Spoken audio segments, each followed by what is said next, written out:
7, 6, 5, 4, 3, 2, 1.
Wow, that is such a heavy intro. Wow, that's an awesome intro, man. I'm actually going to drop us down to this right now. Zach, you're normally just in the chat, but I wanted to just let anybody that's listening know that he's become part of the pop culture team. He's going to be helping me with managing the chat and super chat and stickers and shit like that. I deeply appreciate it, guys, because doing this, I've got a narrow bandwidth and I have so much trouble multitasking at once. I'm really good at doing two things at one time, but I'm better at doing one thing at one time. I want to say hello to the chat there. We got the man himself, Gary Willoughby from Blade Zone. We've been friends for, over 22 years. He is the man who runs bladezone.com and the only person I trusted to turn it over to when I left. And we got, of course, Zach's here, and Kaylee is here. Hi, Kaylee. Dad Man Walking. What is up, brother? Let's see, what is he saying? Glad you decided to talk Blade Runner like you wanted. Good evening, guys. Yeah, I'm going to do this every weekend, but I've got a surprise. After this show, I'm going to play the 1997 game live. I'll probably play for 1 hour and do that each weekend, play an hour, live stream. And I think it'll be fun if you guys want to join and watch the game. And I'll be able to watch the chat because I have two screens now. Yay. So Jed is here, who is another Blade Runner fan. Yeah. Tom will be here shortly. Tom Kunkel, the amazing actor, director, writer, and friend. And he's running late. Hollywood types. They're always he's been really busy lately, so whatever. Yeah, hey, Dad, Dad, there was man. a game in 1997. It won an Academy Award for video games. It is really, it was a big shift in the paradigm of how video games worked in 97 when they came out with that game. It had multiple endings because your character could react to certain situations in different ways. And however you as a person did, this is before Fable. Mm-hmm. They were doing what eventually got really tweaked in Fable. And this was an early version of it. It was really cool. And I'm a huge fan of it. It was produced. They had so much trouble getting that game started.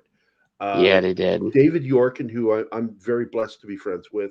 I'm trying to get him on here to talk about Blade Runner because David is, of course, Bud Yorkin's son, and Bud Yorkin and Jerry Parenchio are the Blade Runner partnership. They were also Tandem Entertainment with Norman Lear. And Bud being the son, David being the son of Bud, you would think, oh, things would go really smoothly. No, it did not. He had a lot of trouble getting the game off the ground. Yeah. Yes. Yeah. Yes. I think I have it. Well, actually, I know I have a digital copy of it. But yeah, Gary. I don't know if I still have my original copy. I think it's in a box somewhere because all my stuff's boxed up because we're going to be moving at some point. So, yeah, I think it's still in there because I didn't. The last time I played this was like a decade or two ago. So, so yeah. So maybe like 10, 20 years since I played this. It's a great game. It's available for Yeah. $9.99 at GOG. Before I get into that, though, I do want to show the trailer. So let me get this. Hold on a second.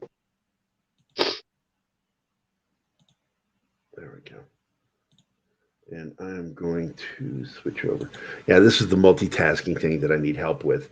I need to share. There's my screen. Is that it? That is it. Let me see. Did you get it? I got to do it again. Share, Yeah, you got to do it again. share screen. Share, add audio, share. There we go. And I better drop Gary's comment down. There we go. This is the trailer for the video game from. Actually, it was made in '96, but the trailer didn't really start catching on until '97, just before the game came out.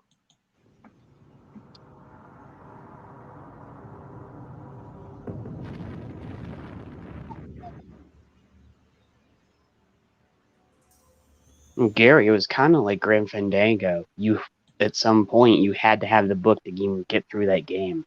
Like, I didn't. I did not. Westwood sent a copy of the game to Blade Zone, they did. which this was right around the time Gary joined in. So I ended up. I think I played it, and I did the review for it. It's just a fantastic game.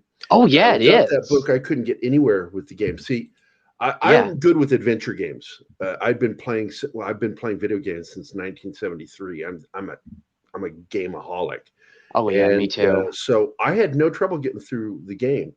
But I will tell you, I had to go check out walkthroughs later to find some of the alternate endings because I only knew the ending that I got. Yeah. And I didn't know how to go back and do all that other shit. Found out later how to do it, and it was really cool. But anyway, back to the trailer.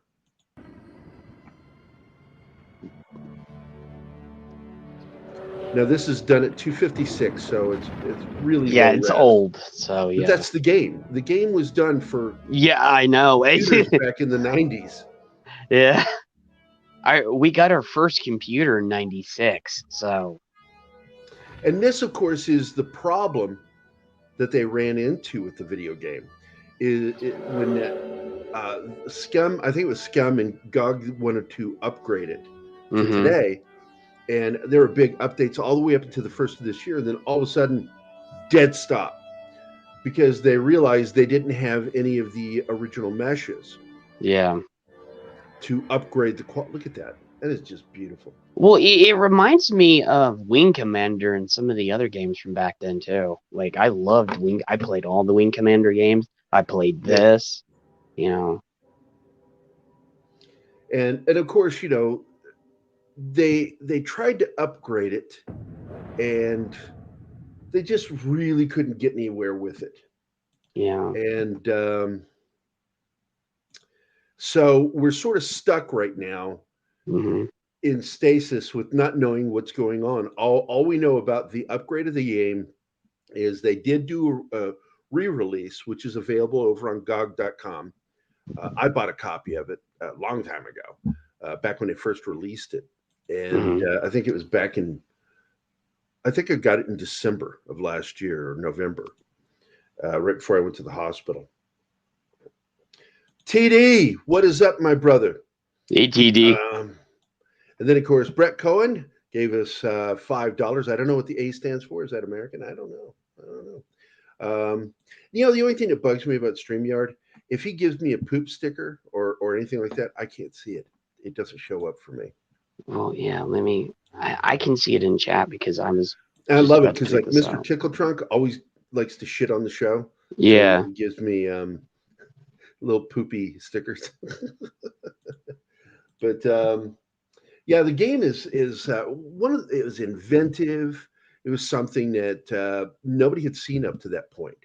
And emotions, just like in Blade Runner, played a huge part in it because the Voight-Kampff test, of course, is checking your ability to feel emotions, Yeah. but more so empathy.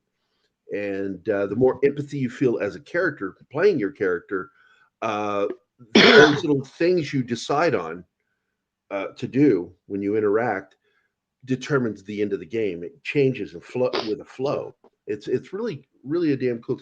Oh, And of course, the game came with 4 discs. yeah, I know. It was so huge, even at 256. Even back That was then, that huge. was huge. That And was I saw crazy. what Brett put in. He put a Shiba Emu. So I looked at the Yeah, see, chat, I love Gary. that. So But it's a Shiba Inu. It's a Haya. So here we go. I'm going to open up this article. Share this article. Boom, baby. And this was published all the way back in October. The remaster of the 90s Blade Runner game has been delayed. And when you find out what it's a technical issue dealing with, they thought they were going to get some of the original master files. yeah. And instead, they found out some of the stuff's not available. It's gone. And so they're like, all we could do is maybe clean up the graphics a little bit. And you could see a slight difference, but as far as the animation goes, we didn't get anything. Like, see how cool this looks, how realistic he looks there, as Yeah, I compared to know. what's in the video game. We didn't get that. And I'm hoping it'll still happen. Yeah, here they are talking about it. Yeah, I hope they are able to do this because I would love to replay this again on like my Xbox or when I get my computer somewhere down the line again. So Yeah, see, are they were we talking muted? about, Because Vincent said we're lost sound. Somebody muted.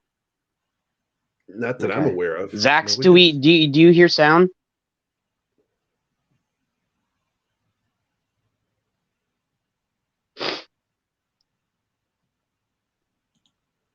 No, Vincent, we are not muted. Yeah. See how clean this is supposed to look. I And of know, course, right? it still doesn't look this way. See all the Yeah. pixelation? It's still there. Yeah, you can still see it. Yeah, as smooth as this So, looks, it's still pixelated. okay. Thank you, Zax. All they did is they did some smoothing. And of course, it's got the HD weird movement thing. Yeah, you wouldn't. That's the one thing that they have is when you upgrade some of the older stuff to that, you got that weird movement Yeah. And for it's just, it's what you're going to get. Yeah, I know. Let's see. Let me get back up here and see what's going on in the chat. I don't think so. I hear you loud and clear. There's sound. Yeah, And Gary says everybody's just sort of like, yeah, it's just you, Vincent. Your Okay. audio sucks. And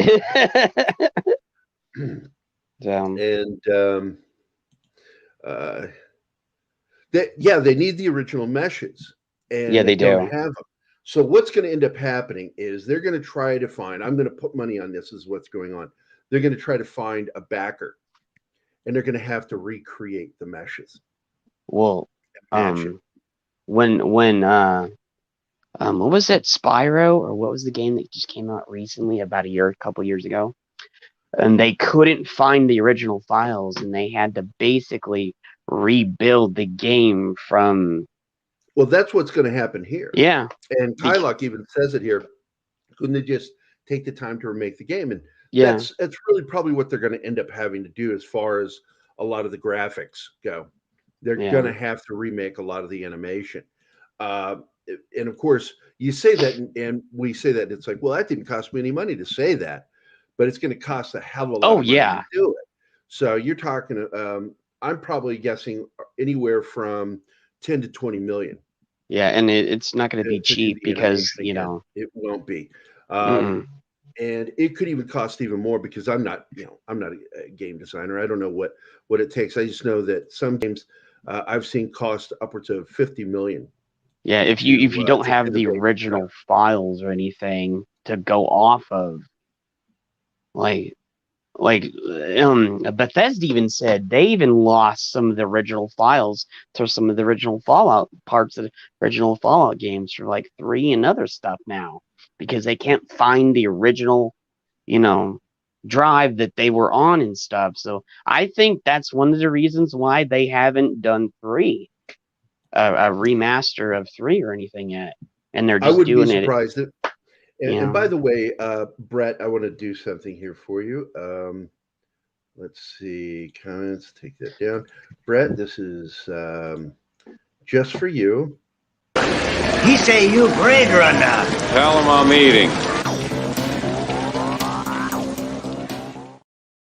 I forgot I had that. Okay.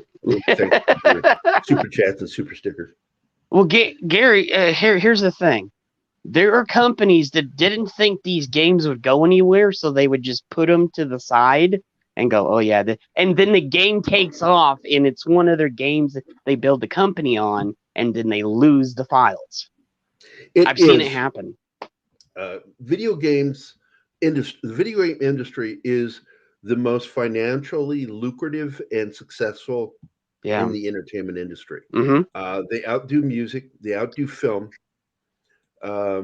One single game can bring in billions of dollars. One game. Mm-hmm. Yeah, it can. And especially like with EA with their warfare games, as well as because you got Battlefield and you got Call of Duty. Pretty much anything that they're putting out is guaranteed to make more than the biggest successful film of that and year. You also have the top dog, Fortnite, so. Yeah. Exactly. Let's see. We got Parrot Head is here. What is up, my friend? Hey, Parrot Head. Seriously, whether he knows it or not, I fucking enjoy seeing his little private messages. Yeah, Parrot Head sends me the most hilarious stuff all the time, dude. I will giggle at some of that shit. Yeah.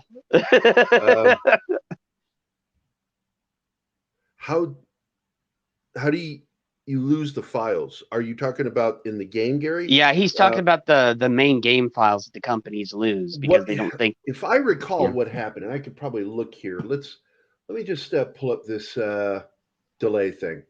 Fans of Westwood's classic 1997 Blade Runner adventure game will have to wait to play its enhanced edition release. The remaster has been slated to come out later this year, which is actually 2021. Yeah. But it's now delayed until earliest of 2021, which again, news came out in March of 2021. Yeah. That it wasn't happening.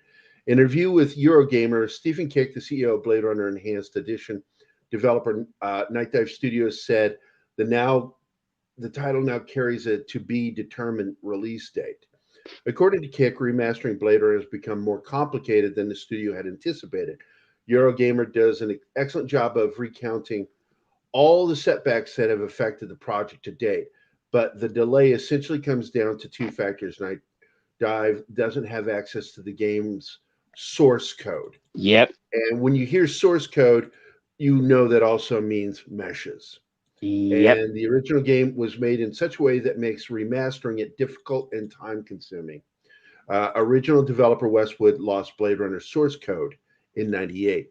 That's fucking crazy. And as I recall, I remember when this happened, because Gary and I got news of this, and I know we talked about it in the we had the Blade Runner bulletin board on Blade Zone. And I remember talking about it in there about I think they had a fire or some shit like that.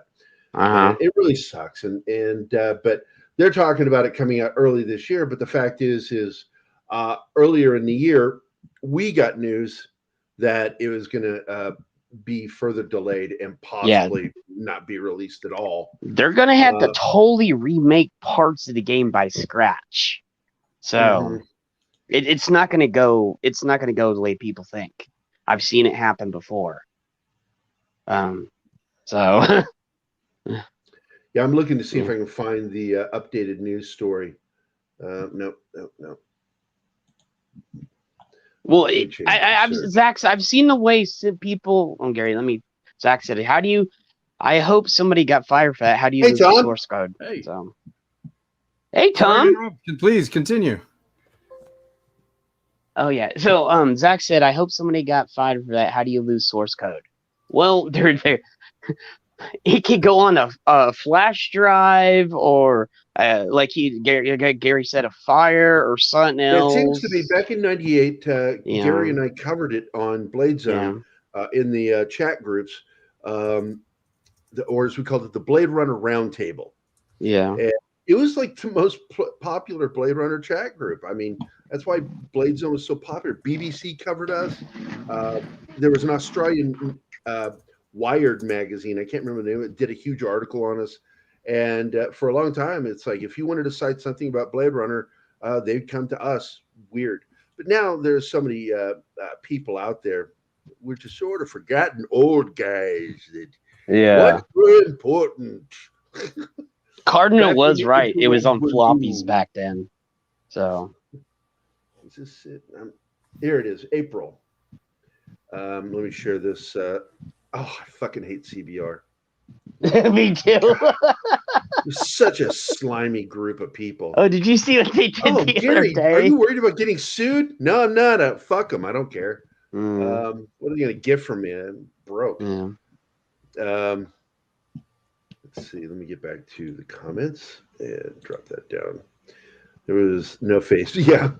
The round Yeah. table is where everybody went to talk Blade Runner. There was a bulletin board group because Yeah. that's where I met Charlie Deslarica back in the mid 90s.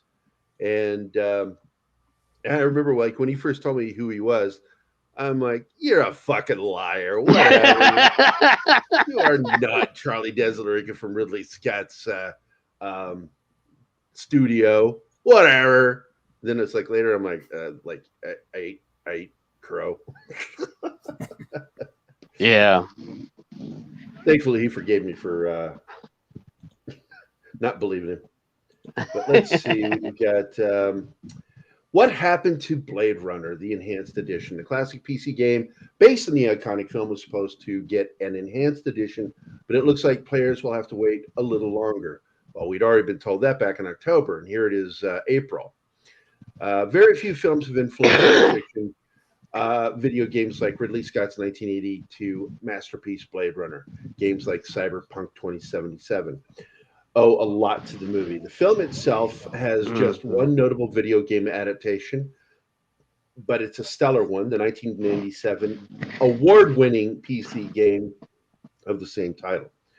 While it's being remastered for modern system, the enhanced version of the cult classic title currently has no release date. Instead of the following the original film's plot, the Blade Runner point-and-click game created a new story that coincided with the film. It's taking place at the same time. Fans got to see the classic story expand from the perspective of another detective named Ray McCoy, which I hate that name. I'm like, what a terrible name for Ray McCoy. Yeah, I'm sorry. I know David Yorkin, and who wrote, did a lot of the writing and creation on this, and I told him personally, yeah, I hated the name Ray McCoy. What a terrible detective name. Yeah. Rick Hey. is a great detective name. And like Rick Deckard, goes after dangerous replicants in 2019 Los Angeles. Even with the dated graphics of the 1990s PC game, Blade Runner still captures the franchise's blend of gritty noir and futuristic beauty. Its cult popularity grew when a version of the game made it to GOG website in 2019, and that's where I got my latest copy of it. And then in March 2020, it was announced the enhanced edition would be released by Night Dive Studios for Xbox One, PlayStation 4, Nintendo Switch, and Windows later that year. In September of 2020, Night Dive posted a video showing a cinematic update of the enhanced edition comparing to the original. The newer version is improved visually for modern audiences while still looking too different from its 90s, or not looking too different from its 90s release. However, the cinematic updates to the game's opening scene was the only thing Night Dive Studios released of the enhanced edition in 2020. Shortly after the video's debut, the studio announced that the game would be delayed to an unknown later date due to technical reasons. Night Dive CEO Stephen Kick explained in an interview why it's been very difficult to remaster the particular Blade Runner game. He told Eurogamer that, quote, there have been some obstacles we've had to overcome in terms of the old technology the game uses and our hunt for the original source code and assets, once again being the meshes, have come up empty, end quote. This is because of 1998 Westwood Studios were bought by EA. Oh, that's what it was. They were bought by EA. In a process of Westwood moving to offices, the original source code for Blade Runner was lost and will unlikely ever be found. Night Dive has to reverse engineer the code alongside heavy animation work and troubleshooting the code into its proprietary KEX engine. So that pretty much sums it up. I mean, it's just, God, I can hardly wait till it gets done. And I hope they do it before I fucking die. So glad to see you, Tom. Glad you're able It's to good to make be it. here. It's good to be here. Tom won't be here tonight. T-shirt. Okay, he won't be here. His birthday. It's his birthday. It's his birthday. Well, that's a good excuse. And I don't know what's going on with Ian. I know his dad was hospitalized, so I'm not sure. I don't know what's going on. I put a message out to him. I'm hoping to hear from him to see what's going on. What's this? Hold on. Let me go back. Yeah, there was no Facebook. Yeah, the Roundtable.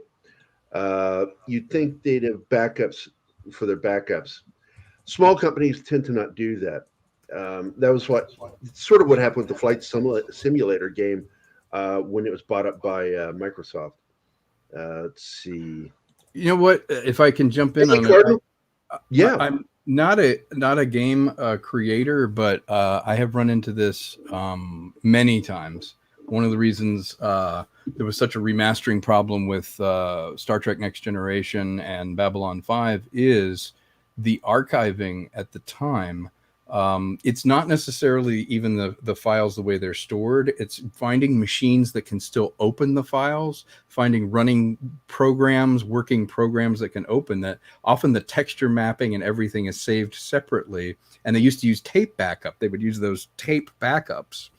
And from those tape backup drives, it's almost impossible now to find machines that will restore it, that will run from these tape backups, because the piece that was missing when people were backing up things back in the 90s, and I'm even guilty of this. I have edits places that are backed up on these little tapes, and I'm like, how am I going to ever get a machine to read that? I think what's probably happened with Blade Runner is a lot of the game assets were probably stored separately, and who knows? I mean, maybe they're running them on a Amiga machine, or they were running them on some operating system that just doesn't exist anymore. So not only do you have to find vintage machines, you have to find machines that will read the data, and then you have to interpolate that data, which is probably written at a different bit rate, different texture mapping. That all has to basically be redone. So you're not just restoring; you're basically eye matching.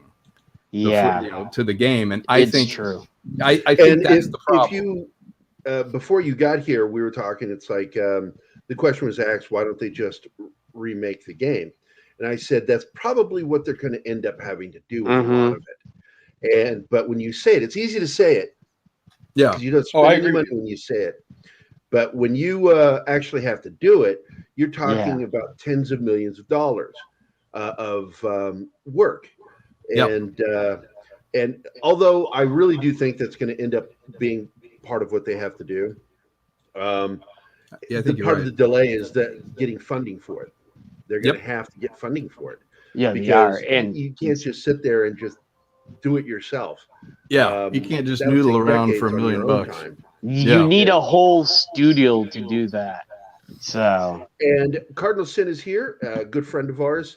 Cardinal says, by the way, Sir Ridley Scott has said both that Deckard was a human, 1982, and a replicant, Final Cut. What say you? Well, everybody knows where I stand on that. Yeah, everybody knows where I stand too. And I call bullshit on people who say he's a replicant, because I said, look, man, a director, a filmmaker is nothing more than an attorney standing in front of a court making his case. The people that judge the situation, the judge and jury, is the audience. We determine what things are in that film, not the filmmaker. They can say it all they fucking want to. They can talk to their blue in the fucking face. It doesn't matter. This is the thing that Doomcock wouldn't understand when I kept explaining to him. No, the filmmaker doesn't decide. Also, if it's not in the script, it's not on the screen. And Hampton Fancher has come forward and said, no, none of that was in the script. It was brought up several times in a very haphazard way, and it was done in a very haphazard way. I always thought that the glowing eye thing was nifty, but it completely fucks up the theme of the film. They are replicants. How do you interpret? Why the fuck would you make a replicant hunt another replicant and make him weaker? This isn't a gotcha. It's a genuine question. How do you interpret the scene where, it's a mirrored scene. Deckard is able to ask her the question about spiders because that was an implanted memory with her. Then later in the movie, in the story, Gaff leaves a unicorn, implying that he knows a memory that Deckard has, and Deckard does in fact have a memory flashback where a unicorn runs through. How do you interpret that as a scene? Why is he able to prefigure what he's going to be thinking or dream?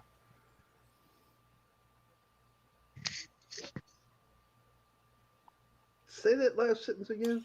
How does Gaff know to leave the origami unicorn? Because I remember. I've always said this because rep detectives are specialists. They're profilers, specifically designed for doing that, but profiler nonetheless. And profilers of replicants. But still human nature. Right. And but the big thing is he is pre-stating things. He implants things into Deckard's head himself with his little fucking origamis. And I mean, he's got him sitting there with his dick out on one origami, I forget what was the origami he made when he was in the police station. I forget. Chicken. Yeah, the chicken. He was chicken because he goes, he's not taking the case. You're a chicken, But I was just curious because that to me was the biggest breadcrumb that was left, was that because Deckard could say, hey, there was this thing with spiders outside the thing, and she remembers it. Then Gaff leaves a unicorn that there's no way he would have known that Deckard was thinking about that or had that dream about it. Do androids dream of electric? Back to the thing which I tried to explain, and several people have tried to explain to Doomcock, who would listen, which is a unicorn is also in the lexicon of language of something unattainable, which is what she is. She's a unicorn. Okay. So for both of them to have made the same mental connection, his search for the unicorn and him saying she's just the unicorn. I've always said that too. She's a unicorn. But you can't think anything past what you're given. When you start, what happens with him being a replicant? You end up being the writer. The audience ends up being the writer instead of the film, and you can't do that. It doesn't work that way. Filmmakers want to make it that way so they can be lazy, and you can't. You've got to put the work in. It's like my screenwriting professor taught me one thing. He's like, it's easy to write characters that are detestable and you can't connect with. That's easy. Anybody can do that. Yeah. What's hard is creating characters that the audience connects with, identifies with, and cares about. Absolutely. That was what Harrison Ford was saying. You can't make my character a replicant because that will lose that connection the audience has. Because now he's part of that. It's like Ridley couldn't seem to make up his mind what story he was trying to tell while he was making the story after he already knew what the story was. Yeah. And this is a mistake that Ridley makes. It's not the first time. It won't be the last time Ridley does that shit. Well, didn't Harrison keep getting upset because Ridley kept leaving unicorns around the set? You'll never find this anywhere else. There's no confirmations of this, but it was stated that the argument started again. When the argument started, right after that, it was announced that Ridley was going to be executive producer and not director. And they brought in Denis Villeneuve to direct. And I knew immediately, and I guarantee you Gary Willoughby knew this too, that that Harrison Ford was what caused that to happen. Yeah. Well, he was convinced prick. It's because of the fact that he's like, I am not going to go through this again. Right. And also, I think he was convinced Deckard was human because he was more repressed, less human than human, whereas the replicants were feeling so much of humanity and feeling so human that we were mistaking a repressed human for being a replicant because he seemed more robotic than the quote-unquote machines, which was something 2001 did. He wanted to make the people, the astronauts, more bland than Hal was, because he wants to question, does something, a learning machine emulates human behavior to the point that we impose empathy on it, we impose a kind of consciousness that isn't there, we anthropomorphize the machine, but at a certain point, then he takes that expectation of that and then doubles down on it, because Roy Batty ended up being more human, more compassionate. And that last moment when he knew he was going to die and literally had nothing to lose, he still chose life. He still chose to save Deckard rather than let him die. And I think he didn't want to be forgotten. He didn't want, exactly, because what you do resonates beyond that's purpose is the meaning of life, like finding a purpose or having a purpose, or at least to yourself some meaning to what you're doing. So to me, Deckard had to be human because he needed to be machine-like to contrast the irony of the machines being more passionate, wanting more life, wanting to experience more, and Deckard was walking dead. And seemed machine-like. And I think the thing that I liked about 2049 is that they did the same sort of trick, which was we felt that even though Kay was a machine, he was questing for meaning in his life. When he discovered, hey, I might be the kid of these people. This is my birthday. I might be special. This might mean something. I might have a soul. I might be a purpose to me existing. That was exactly his unicorn. And that was his unicorn. Yeah, exactly. And that echo carried through because the unicorn was meaning beyond just day to day, I'm alive, or pretending that I have some kind of sensory experience. It's like the memories have to mean something. They have to carry on. Everyone's looking for a purpose in their life. And how ironic that a machine that's supposed to feel nothing and have no empathy response, those are more human than we are. Well, exactly. So going back to it, the unicorn was a metaphor, and it's really the only thing you can come to a conclusion to, unless you start writing the script yourself, which is what Doomcock and a lot of those guys do. They're writing stuff into the film that wasn't there, and we filmmakers love that. I mean, I love it when somebody goes beyond and like they make up a movie in their head. It means we kind of got under their skin. They may be wrong. And it's good. It's good in a way. Yeah, I can't argue with that. They're kind of enrolled. The fact a film needs to be really clear, unless you're intentionally being ambiguous. And most of the ambiguous filmmakers are cunts. I really don't like them. They're pretentious. I agree. It's like I agree. You have to know what you mean. You can't just put it up and go, I don't know. You decide what I'm talking about. I don't know what it means. Yeah. You tell me. It's like I want to run up on stage and just punch him right in the face. They do that shit. Fuck you. Zax wants to punch me over the globe positioning in my movie. It drives him, I think it drives him crazy. I want to find out a little more what he's talking about in the positioning, because I did do that on purpose. Well, I do want to say something here, because Philip K. Dick, in the book, Do Androids Dream of Electric Sheep, created that scene where Rick Deckard has to take the test himself, because there's a question of whether he's human or not. And that's because he's surrounded by a fake police station and fake cops, which was like, I get goosebumps. I'm getting goosebumps just talking about that scene. That scene was like one of my favorite moments in the story of him. I know I'm human, which is why in 49, you see Deckard go, I know what I am. Yes, I know what I am. And that's a clear statement. I'm human. Yeah. He explicitly says it. I know what I am. Yeah. In fact, it makes more sense that they'd have a kid if he was human. The fact that they could have had a kid makes even more sense. And it's Philip K. Dick's mental illness that made his story so fucking great, because he suffered from paranoid schizophrenia. He had borderline personality disorder. He just had so many fucking problems. And it led to him asking the questions all the time. Am I who I am? Or who I think I am? Is this reality? Right. Which is why I love The Matrix so much, because The Matrix is very, very Philip K. Dickian.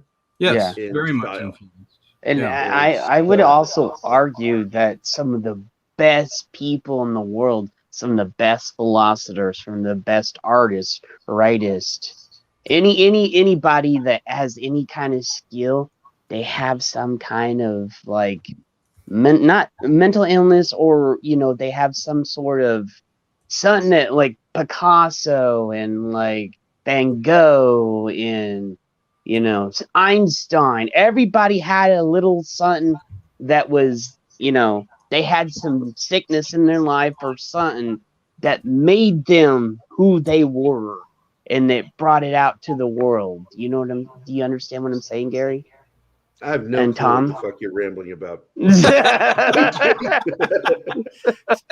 Honestly, say the last part again about the real world.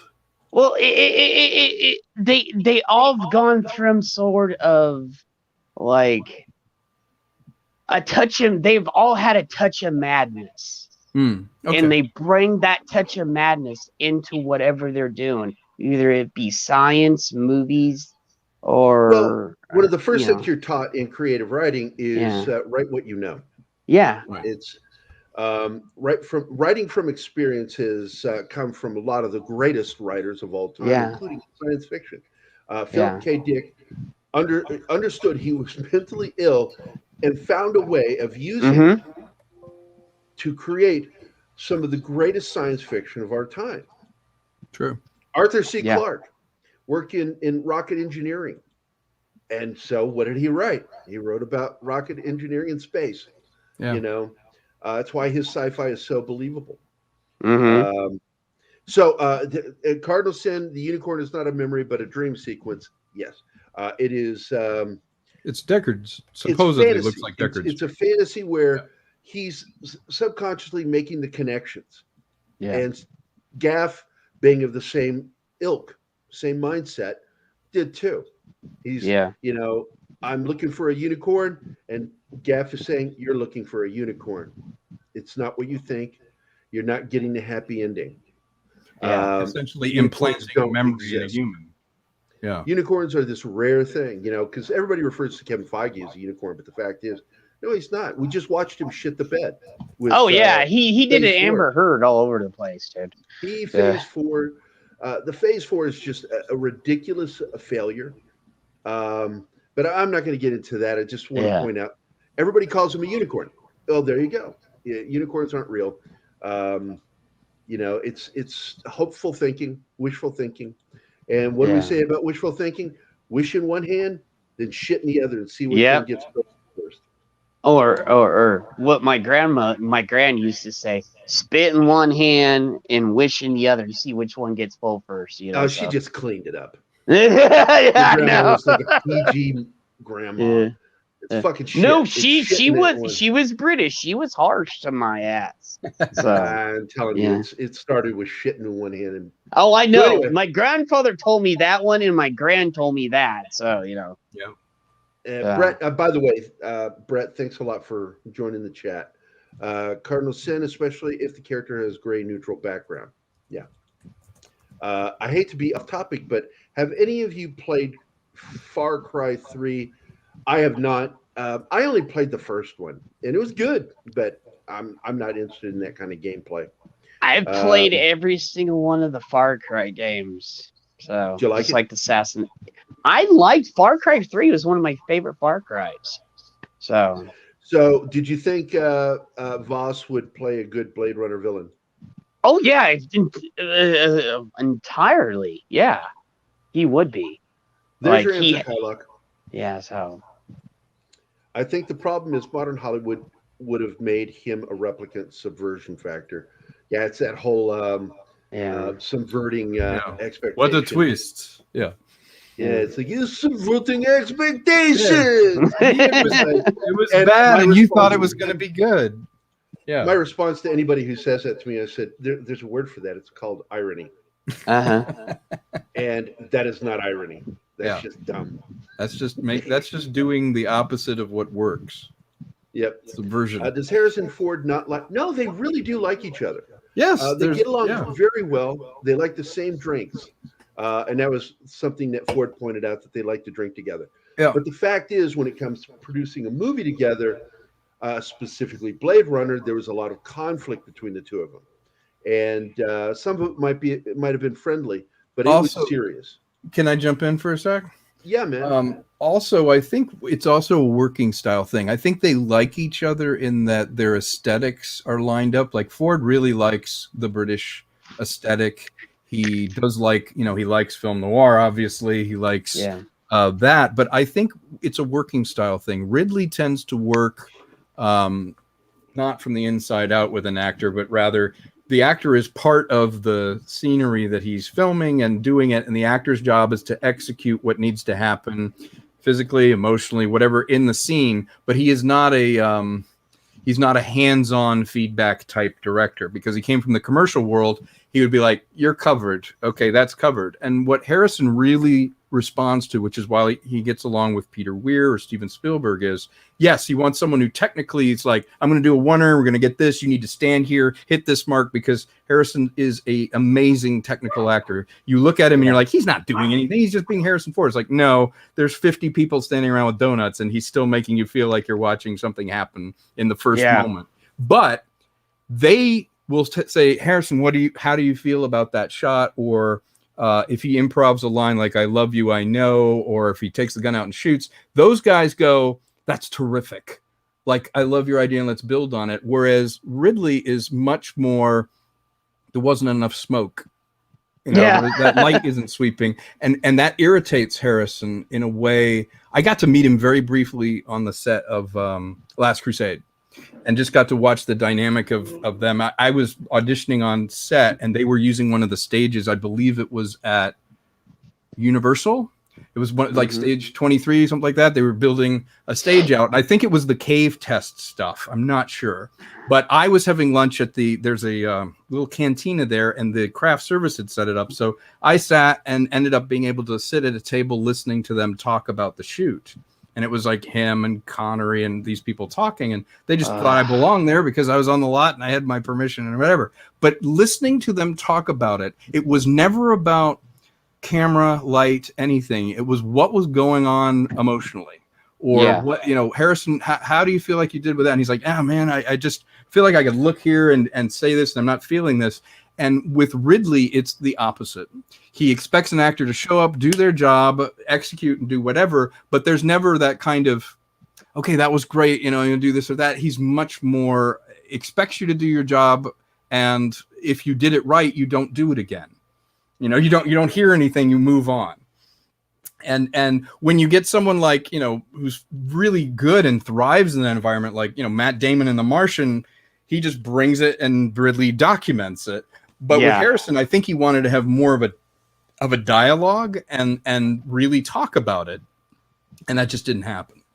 And so it's probably a matter of, I love the movies you make, but we can't work together that way, And I know how that feels, because I've done I did over 100 commercials, and half of the directors on cut, you look at them and they're doing this and talking to other people and like, "Yeah, you're good," or whatever. And the other half are like, "That was terrific.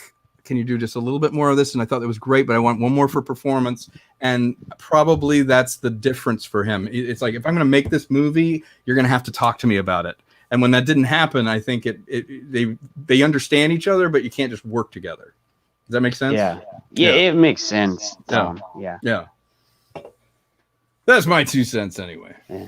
I would have gave anything to be on that set with Harrison and Sean and like everybody. I want to point something out real quick. That it was really Gary and I, while working, on Blade Zone together, neither of us seemed to be interested in interviewing Harrison Ford because, and I'm not terrified of him.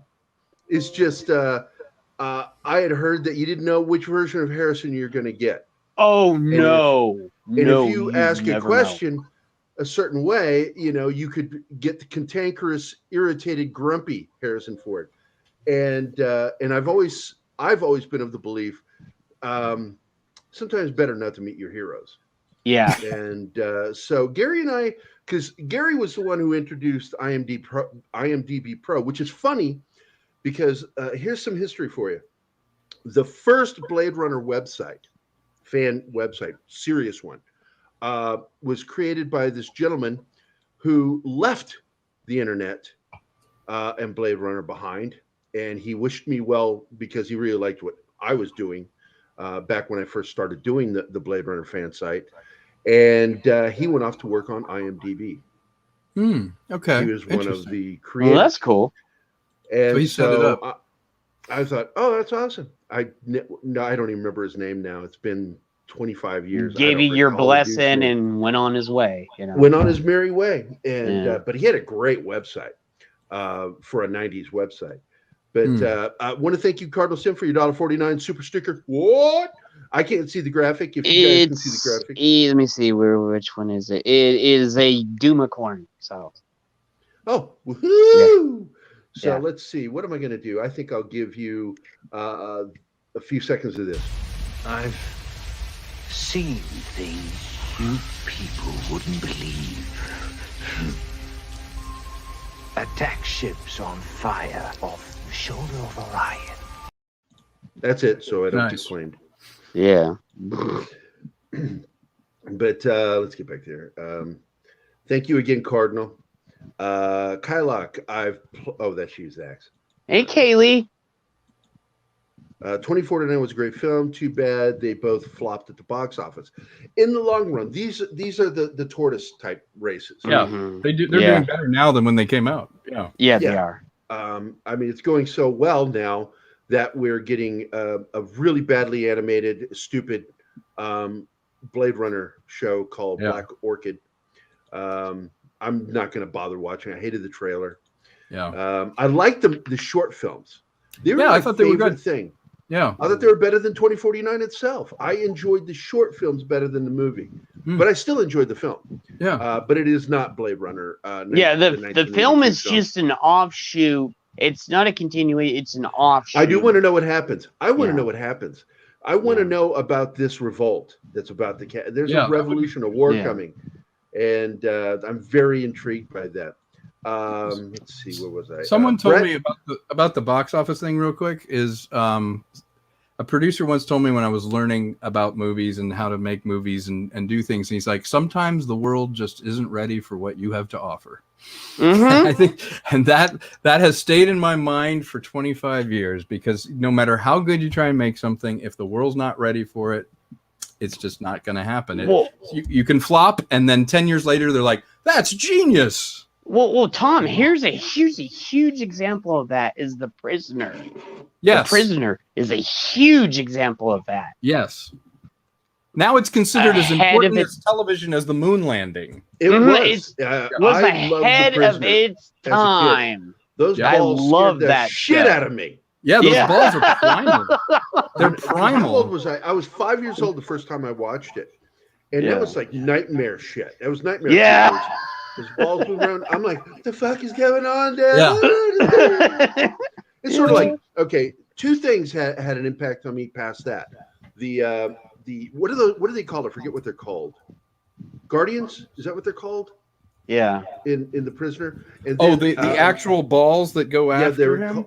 What were they called? I forgot their name too. They were rovers, I thought. Rovers. Yeah, that's it, rovers. Yeah. Now you go from that to Doctor Who, and with Doctor Who, the first time I heard of Dalek, I was like, because this is a common thing in my house, and I'm sure I know for a fact a lot of kids did this. The sofa was your shield, and I would run behind the sofa when the Daleks would talk. And I remember asking my brother and my dad, like, why do they talk like that? What's wrong with them? They freaked me out as a kid. And then the Gorn, when it first aired. Yeah. Scared the crap out of me. Yeah. I was like again, my dad and my brother were on the sofa, and I ran behind them, so they get killed before me. Because when you're a little kid, you don't know something might come out of that TV. The Cybermen scared me more than the Daleks did. Oh, really? They did not with me. Yeah. I remember growing up the Tom Baker shows. Some of those things freaked me out. There was some insect. It was an insect on a space station, and it just, for some reason, got under my skin. They were like grasshoppers. Yeah, they were like these grasshoppers, and every time I'd see a grasshopper, I'd be like, yeah, and that was the episode arc is called Arc in Space. It's Arc in Space. Written by Space, that's it. Douglas Adams wrote that, who did Hitchhiker's Guide. Yeah. Douglas Adams wrote that. This is the difference between sci-fi today and sci-fi from years ago, where today they just hire anybody that's got the right political slant. Yeah. Rather than hiring your best fucking sci-fi writers that is true. Of our time. Who love science fiction. That's why I don't respect CBS. Yeah. They're just garbage. Here we go. Zax, the man, as a super sticker for $5 Canadian. And Shiba Inu. Shiba Inu? Mm-hmm. Oh, is that what it is? Yeah. He's clapping. He say bravo. So I'm going to play the other one. Here we go again. He say you Blade Runner. Tell him I'm eating. I really got to make some more of those. Thank you videos. It's sort of like, I don't know. I don't even use a quarter of my brain when I make them. I'm just like, I can chill, zone out. But it's like, some of the best writing I ever did was while I was on a riding lawnmower. Yeah. Mowing the lawn. Would you be a lawnmower man? Some of my best writing is driving. Yeah, because you're accessing a different part of your brain. You're definitely just like clearing your decks. Well, exactly. Like my story, Vindicated. Did you read it yet? The comic book? I have not. The soldier one? No, I haven't. I thought I sent it to you. I don't believe so. Okay, I'll make sure you get it. Yeah, please do. Here today. But Vindicated, I live 2 blocks from my landlord's office. I got out of the apartment, walked down, got in the car, and in the car I got this idea for a comic I wanted to do, a cartoon I wanted to do, because I'm military. We have gallows humor, very dark humor. And the darkest of the gallows humor I've ever seen are soldiers who have been wounded or lost limbs. And they have some of the sickest senses of humor I've ever seen. And they're funny. Yeah. And you laugh at it, you go, I feel weird later. Yeah. Why did I laugh at that? Yeah. So on my way to the office, I got this idea for a cartoon for a bunch of my disabled veteran buddies. It was going to have a bunch of disabled vets in wheelchairs playing basketball. And the one guy is like got a missing arm, and he makes the shot, turns to the other guy, throws up his stump and says, "Phantom limb high five." That's pretty good. That's something you would see on Venture Brothers. In my head, as I'm going into the office, by the time I make it back out of the office and driving home, I had the entire premise of who this other dude was that was in there, why he's in the wheelchair, and it became my comic book, Vindicated Inc., the entire story. That's character, fantastic. Background, everything. And the first person I call is Jeff Searcy, who used to be one of the heads at Wounded Warrior Project. And he's one of my closest friends. And I called him. I said, "Oh my God, I just had this idea." And I told him the entire idea. And he went, "That is an amazing idea of disabled veteran action hero." And I'm like, "Yeah, that's pretty good." Yeah. And nobody knows that's his secret identity, not who he is, but what he doesn't have. And so it's just, I don't know. I'll send it to you. I would really like to read it. I wrote and drew it. So, and I'm doing a full new edit on it. So what you're going to be looking at is the original edit, and I'm changing a bunch of stuff. Okay. Well, if you want, send it once you've got it edited. Yeah, I'll talk to you after the show where to send it. Let's see, Kylock. Okay, thanks for answering. Midnight. Hi, Kaylee. Midnight said just sending people your way. Fucking Tom and Andre are 2 of the best people I know. I was up with Tom last night until almost 4 o'clock in the morning. doing a script reading for the unshot, unproduced Freddy versus Jason.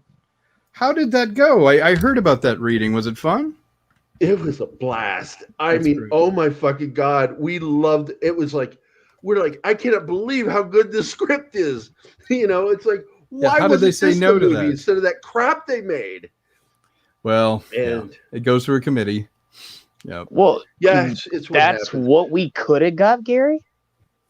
Yeah, and I highly recommend reading that damn script. I have a copy of it. I can send it to you in PDF. Was it a different writer, or was it just a different iteration? Yeah, it of was the script different. by the same Different writer? team.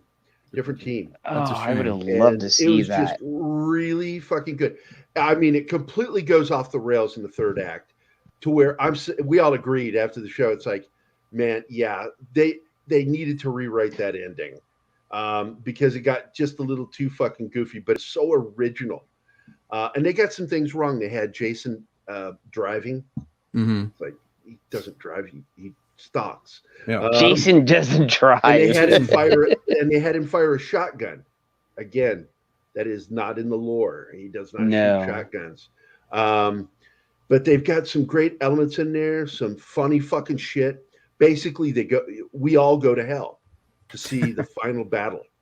Oh, that's great. And it's a fucking boxing match. Dude, that would have been awesome. No holds barred fucking fight between Freddy and then you find out who Freddy is to Jason, because there's that whole subplot. I saw it coming, like from the first time it's mentioned. I'm like, oh yeah, that's gonna be Freddy.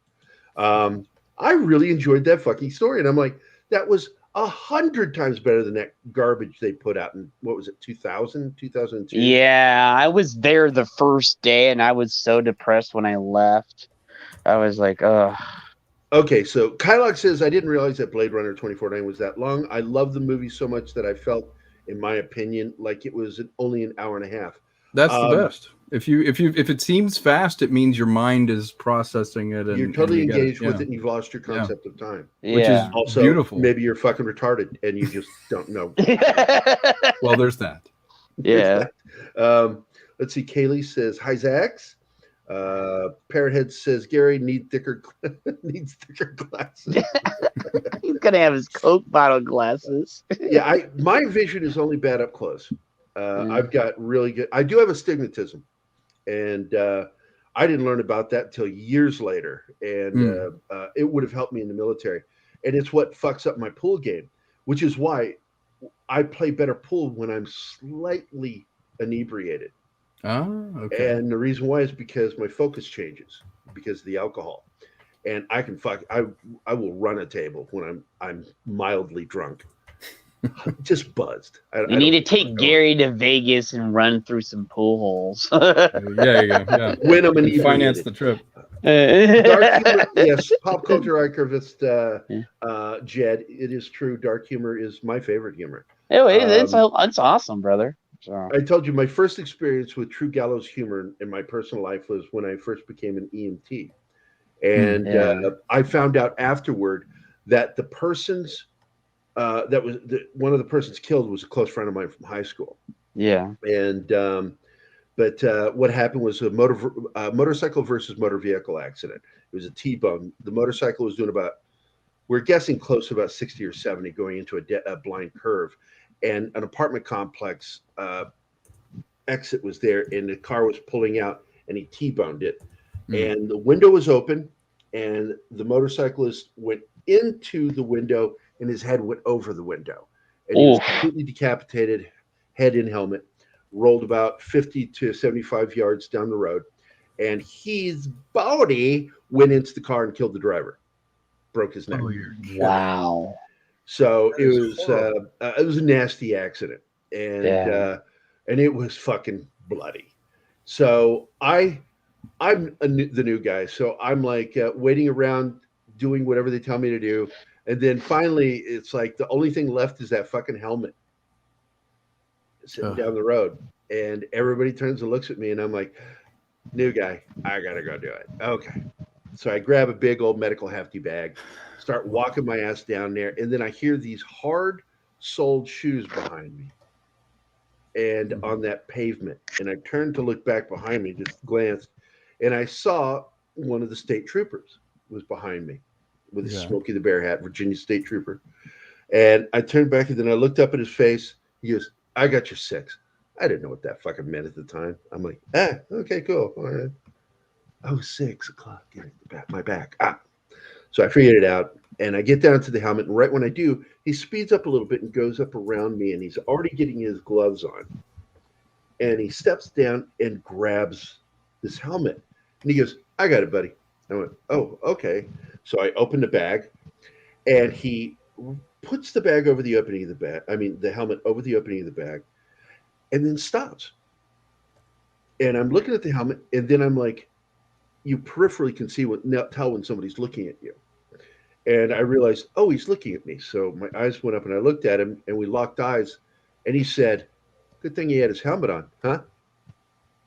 Oh. And then drops it in the bag. And I go, did that thing again. I go, wow. That was my very first experience personally with gallows humor.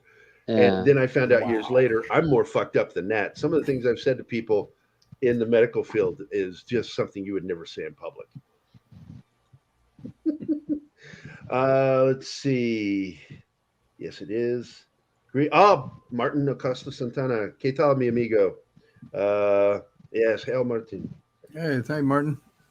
Let's see. And I think we're caught up. Greg. Howdy, Greg. Hey, Greg. Yeah, that is a name that annoys me.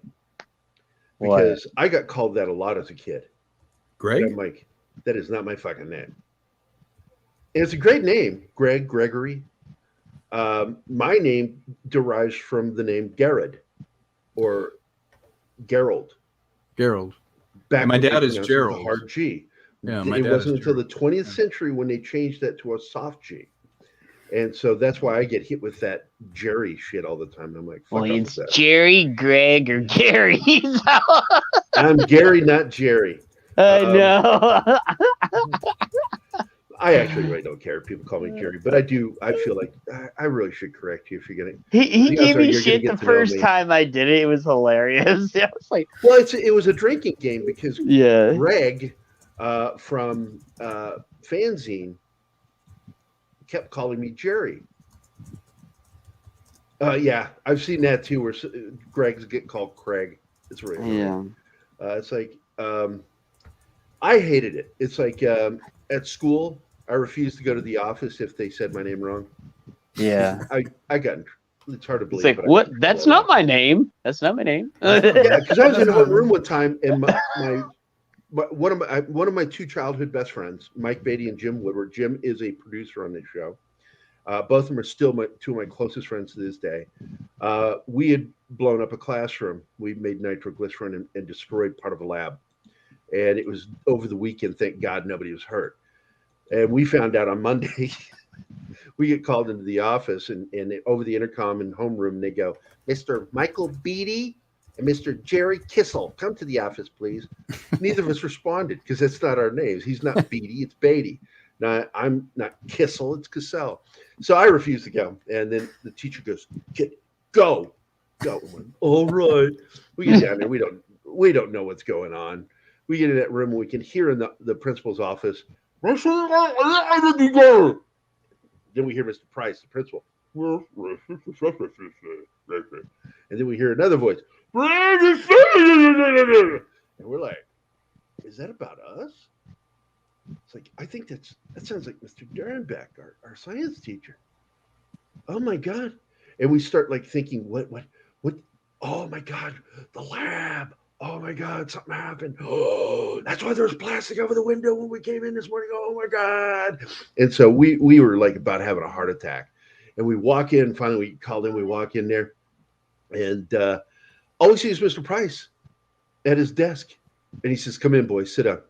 And we're like, okay. So we come in, we sit in the chairs. And then all of a sudden the door closes behind us. He was behind the door.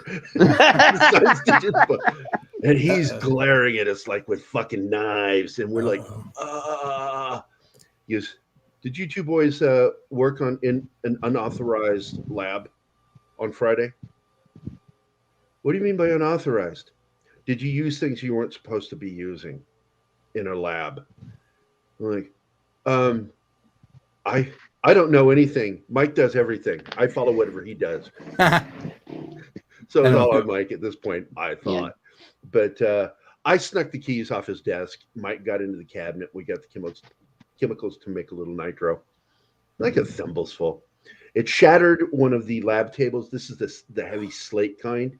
Oh yeah, the big black slate. It cracked the dust-free chamber next to the table, and it blew 2 windows.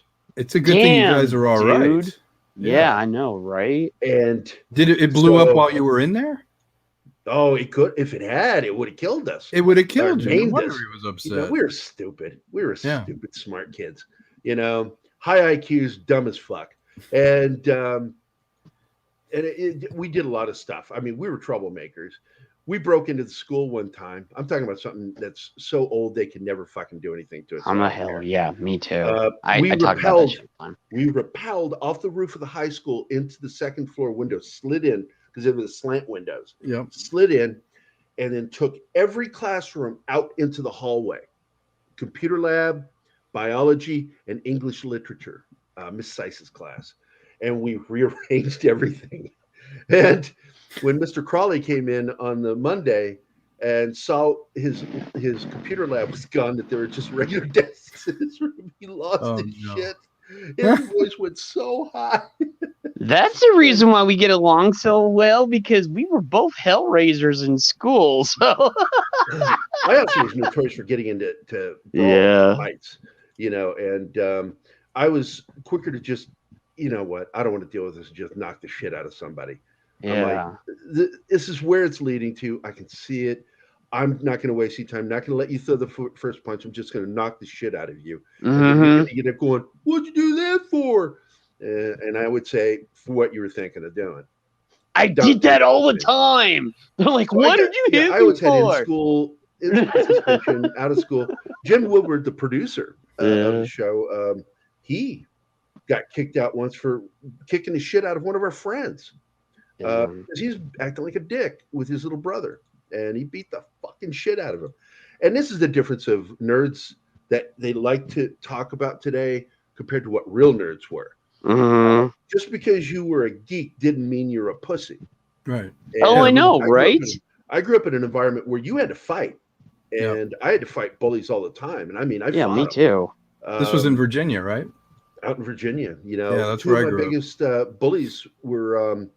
I probably shouldn't say their names, but I became friends with at least one of them, so I'll say his name, John Riggs. And I knocked the shit out of him in the middle of class, right in front of the teacher. He had a stutter, and he's trying to stop us. He's he couldn't talk.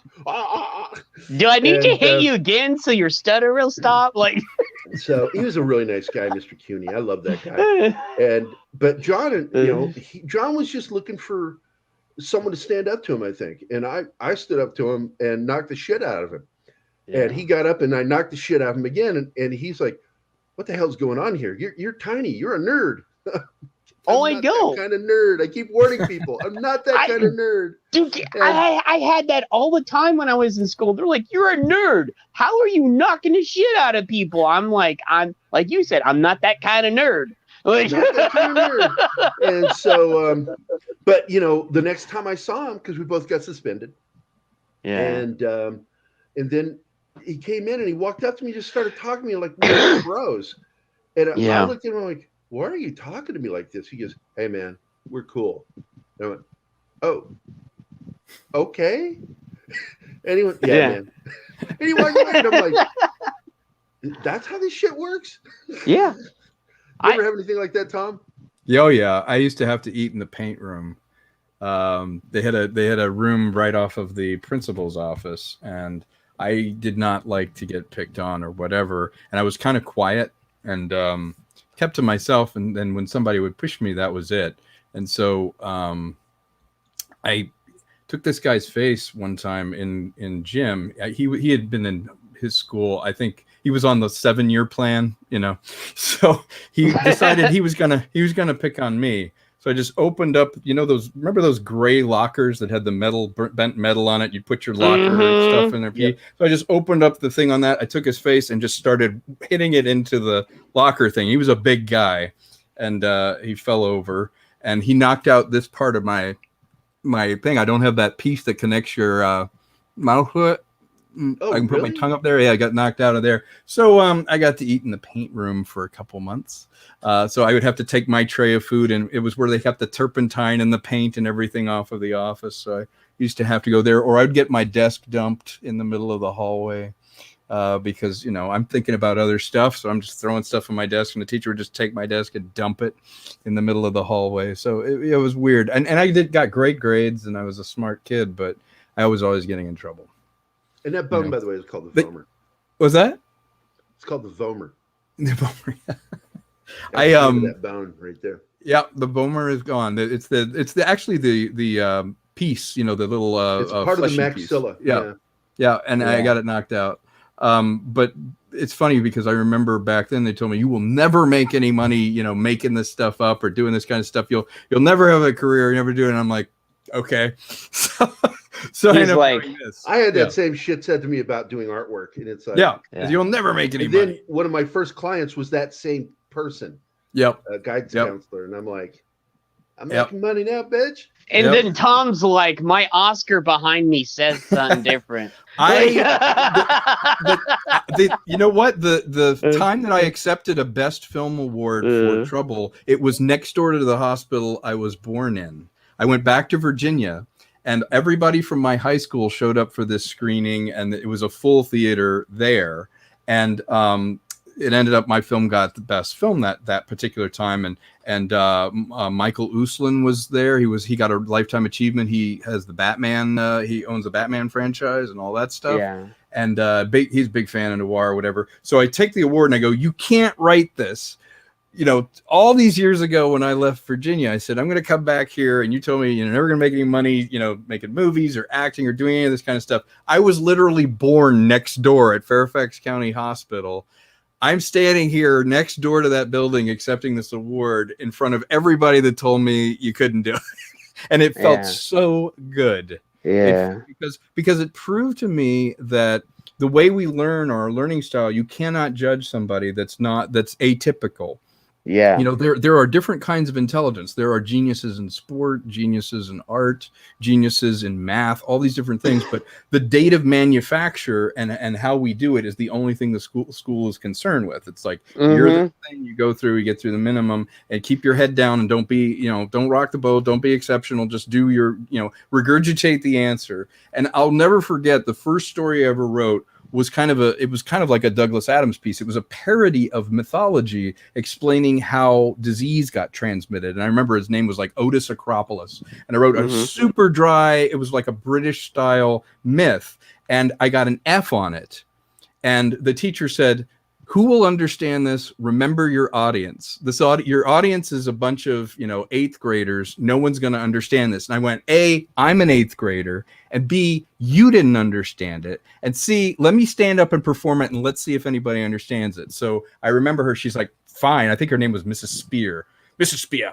And she would be like, okay, fine. You stand up here thinking I was just going to tank, that I could not stand up in front of a group and sell it. Well, I'm an actor, and I've been doing it my whole life. So I stood up. I had that class rolling, reading this thing. And by the end of the story, you could just see her like, I must have read this wrong.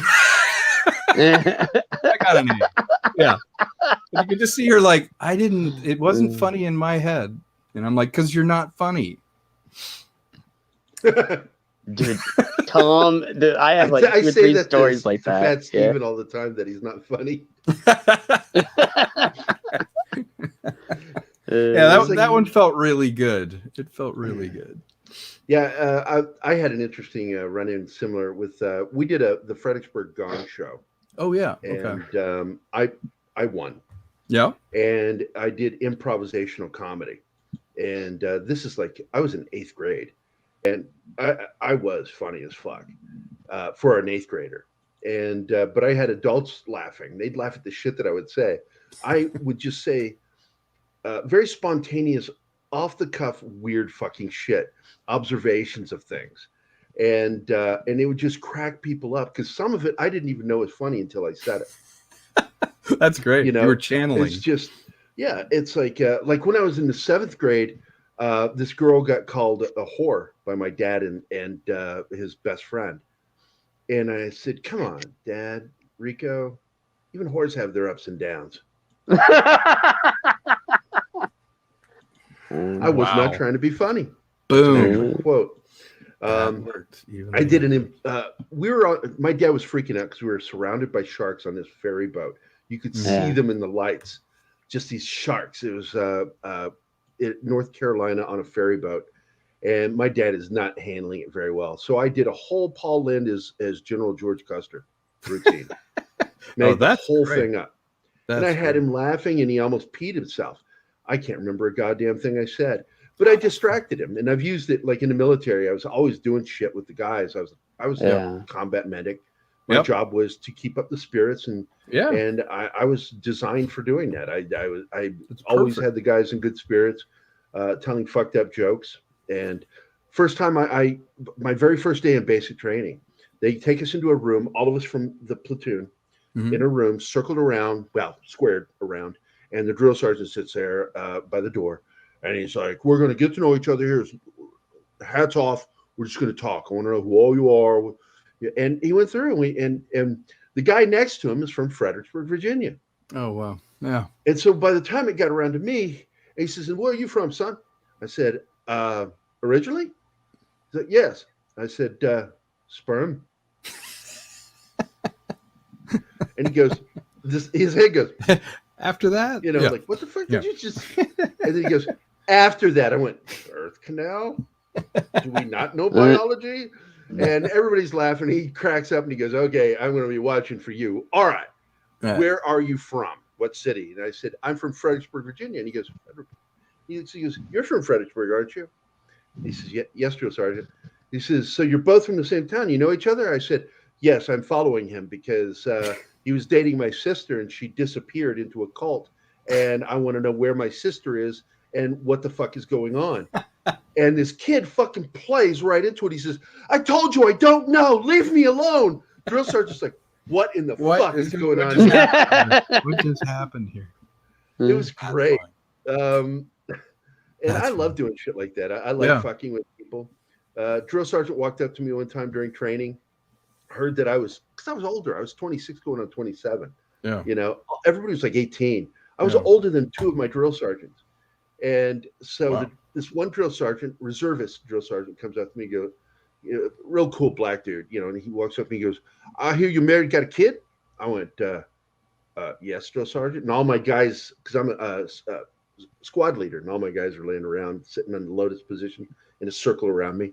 And he says, you got any pictures? And I'm like, yes. This is really odd. Are we having a conversation? What is going on here? So I pull up my little military Velcro wallet, open it up, pull out a picture of my kid and my girlfriend, because I was actually divorced. And my girlfriend was hot and my kid's beautiful. And so he's like, oh, that's really nice. I went, thank you. You want to see a picture of my girlfriend? And I'm like, I guess so. Sure. If that's what this is going on here. Sure. So he pulls out his little military Velcro wallet, rips it open, pulls out a photo of the single most butt fucking ugly woman I have ever seen in my life. Big old flat face, nose all the way out to her cheeks. She looked like she ate the ugly stick, shit it out, and ate it again. And I'm like, what in the fuck? And I'm looking at this and I'm trying to figure out what's going on here because my mind is always working. I have a hyperkinetic brain. So I'm like, I have to say something. I've got to say something complimentary. God damn it, I got to say something complimentary. Compliment the photo. That is a really good-looking photo of an ugly person.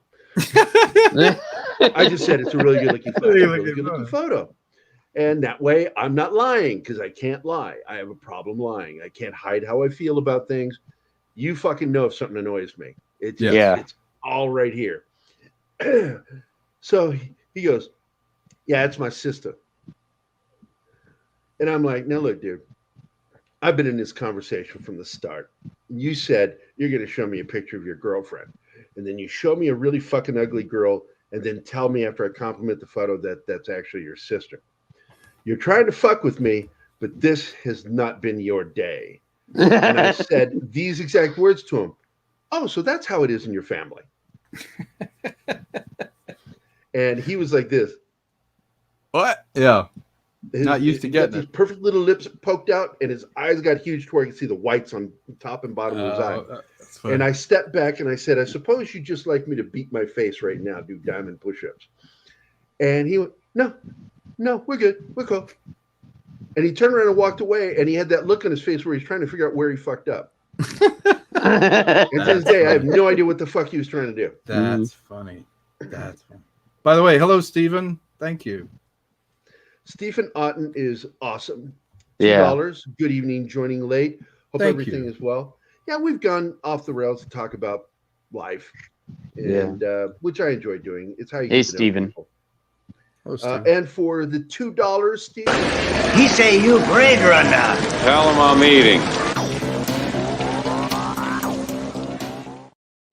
Thank you, sir. I'll give you an extra one for every.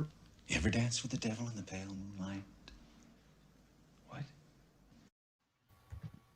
I asked. Yeah, I love that one. I love that one. I just like the way it sounds. I like the way it sounds. Never rub Bob, another where man's does he get rebar. those toys? Don't just stay here to ask him. But I don't know. It's fun talking about this stuff. But let's circle back around. Get back to what we originally did. Did you play the game, Tom? Did I play the game? No. I saw the game. A friend of mine had it on a desktop, and I saw it played, but I did not have a system that that I could play on it. And at the time, I was in production, and so I was never around long enough to play it. But it looked beautiful. Well, for 256 DPI, it was gorgeous. Yeah, it looked. I really do want to see the final version of this that's cleaned up for today. Yeah, I would love to finally see that. be able to play it on the PC and see all the gorgeous artwork they did. Yeah. Let's see. What do we got here? We got Brett says, have you seen Prisoners? The Denis Villeneuve film? Yes. It's very good. What's the plot on that? Is that the one with Hugh Jackman? Yes, it is. It's a very good film. I love that ending. Yes. I don't want to give away too much about it, but it is really well made. Yeah, very good ending. Yeah. You're like, oh my god, no. Yeah.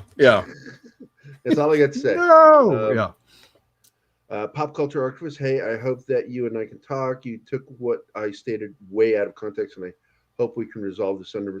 Look, man, unless you are a complete cunt, you can resolve anything. We're grown adults. We can talk shit out, always. Yep. With that said, fuck off, Justin Normie. Love you, buddy. And I will get back to you after the show because he messaged me about some stuff. Let's see. Yes, hail, Justin Normie. Didn't know Tom had one. Cheers, Jed. Yeah, he didn't know Tom had an Oscar, but it's right behind him. So these are different awards for the Yeah. Tom has his thing of awards right there. There's a couple of beautiful ones. Like I love this design. This one actually is beautiful. I did it. Yeah. I did the first live action 3D television show. It was a comedy called Safety Geeks, which was about a really accident prone safety team that would go in and investigate these kind of Darwin Award type accidents where somebody would use a forklift to lift another forklift and pin themselves on the wall with the forklift. So, so this was meant a lot to me because just as the technology was evolving, I decided to take the leap and really get into trying to do a 3D live action. Now, ultimately, the technology kind of went away and 3D didn't take off, but I learned so much doing it. And this was the first ever screening of a 3D thing. We got this beautiful award. It's this glass, very delicate glass award. It's a gorgeous award. I really love that one. And the other thing that I really like on here that I have to share is I got to do Cosmos, the TV show. And at the end of it, I had met Anne Druyan, who was the wife of Carl Sagan. She was the producer of the new Cosmos that just came out. And I worked with Neil deGrasse Tyson, and I did a lot of the voices of all the scientists. They did animated segments, so they would show like Huygens and the people that invented various things in astronomy. I was the voice. Carrie Elways was the voice, and Patrick Stewart. So I got to do voices. I played all these British scientists in the show. And so there was a spaceship in it that they flew in, which looked like this. It was like a ship that they would fly in. So the day that I first started recording, I was with Anne Druyan, and we're recording, and she kind of seemed melancholy. And I was recording. I was like having a great time because here I am doing Cosmos with all these people. And at the end of it, she was kind of like, well, I have to tell you, there was a special day recording. And I was thinking, okay, what? She goes, today, while we're recording, this is the day that Voyager crosses out of the solar system. And my heartbeat and us kissing are the thing on the gold record that's on the Voyager. That was me and Carl. We recorded ourselves and put it on the record that goes out. So today, as you're recording Cosmos here, I'm thinking we're leaving the solar system for the first time together. That's amazing. And she missed it up, and she made sure to send me with my name on it a keychain, has Tom Conkle on it and the ship, and she was so classy. She sent me this, and I've always kept it because it meant so much, because that day was the day she crossed out of the solar system. Yeah, it was pretty cool. It was very cool. That is very cool. That is. I cannot say how cool that is. But she's a class act. Yeah, she's a class act. I hope they do more Cosmos. I'm sorry. I want to thank Brett Cohen for his I'm assuming Australia? That one's blank, Gary. He just said, haha, here Is here the A that. for Australia? I'm just wondering. Australia. I don't know. Cohen is it's a good Jewish name. Even the Irish version is still Jewish. Cohen. So I don't know what nationality though, because it could be German, Austrian maybe. I don't know. Brett, tell us, what's the A for? Thank you for the $2, my friend. Thank you. And I think that I got that $2 because I told Justin Normie to fuck off. Aussie, oh, oi, oi. And of course, let me give you a quick little video. Here. This town needs an enema. There you go. Yeah, Brett comes over there on the full Aussie too. So maybe he's Australian. Okay. Mm-hmm. Yeah, he comes over there, and hangs out with us in Lethal on Saturday. There's the answer. So. Yes, it's Aussie. Yeah. So Aussie dollars. Okay. Good eye, mate. Cheers on you. Good on you. Good on you. Oh wait, Martin says some years ago I went and bought a 60-inch HD TV. Yeah. Now I'd try and use it, right? Yeah. I was like, winky face smile TV because I freaking love 3D. Oh, 3D TV. If you love 3D, you can probably still find one of these. This was my show in 3D. It's out on Blu-ray in 3D. I think Amazon still has some. It's out of print now because it just, there's nobody has 3D. But it's called Safety Geeks. It's about a safety team that makes things worse. So it's basically Adult Swim with real people. Yeah, so you can check it out. I think there's some online. I have a few of them left, but those would be collector's items. But if you really want them, hit me up. So what am I going to do with them, right? I've seen the show. No, he's like, I've seen it. I did it. Yeah, come on. It's kind of fun. Yeah, a bunch of great people are in it. Ransford Doherty's in it. He's on a couple of TV series. Brittany Powell, who ended up being in trouble, is in it. Steve Tom is in it. He's fantastic. He's the Geico guy and the Funny or Die guy with the white hair and the black glasses. He's hilarious. There's a bunch of great people in it. If you like 3D, it's the weirdest thing in 3D you could possibly get. It's like a Adult Swim in 3D. Yeah, so it's not like Jaws 3D where dun, dun, dun, dun, dun. no, exactly. It's not like Jaws 3D, but it is insane. It's like Costco 3D. Costco 3D. It's set in Costco. Yeah. Well, before I go, I want to show that trailer. I started to show it earlier, and here we go. And I wanted to finish showing the video game trailer. Absolutely. I don't know if we finished it or not. Yeah, we didn't finish it. But the visuals, like I said, this is done at 256 DPI. So it's low res by today's standards, by a huge portion. But still, you can see the promise of this looking fucking amazing in HD. Yeah, absolutely. You know, they captured the hellscape of Los Angeles. Nice. Considering the bit rate on that, that's amazing. Yeah, they did like even that was in '96. So That's pushing the envelope. Tom, I said it reminds me of Wing Commander and some of the other stuff that came out at that time too. I think now, you're if you right, didn't see it, Jed, that's the Millennium Jed. Falcon. They actually put that a 3D model of the Falcon in there because that was in the movie. That's I'll great. back it up so you can see it. I'll drive this triangle shape here. Yeah. That is the Millennium Falcon. Oh, that's model. amazing. It was That's like great. a 4.5 foot, 5 foot tall model kit or long. And they used elements of it all over the place. Whoop, we lost Tom. Oh, he'll be back. He probably had his dog or son hit it too. So. Look at that shit.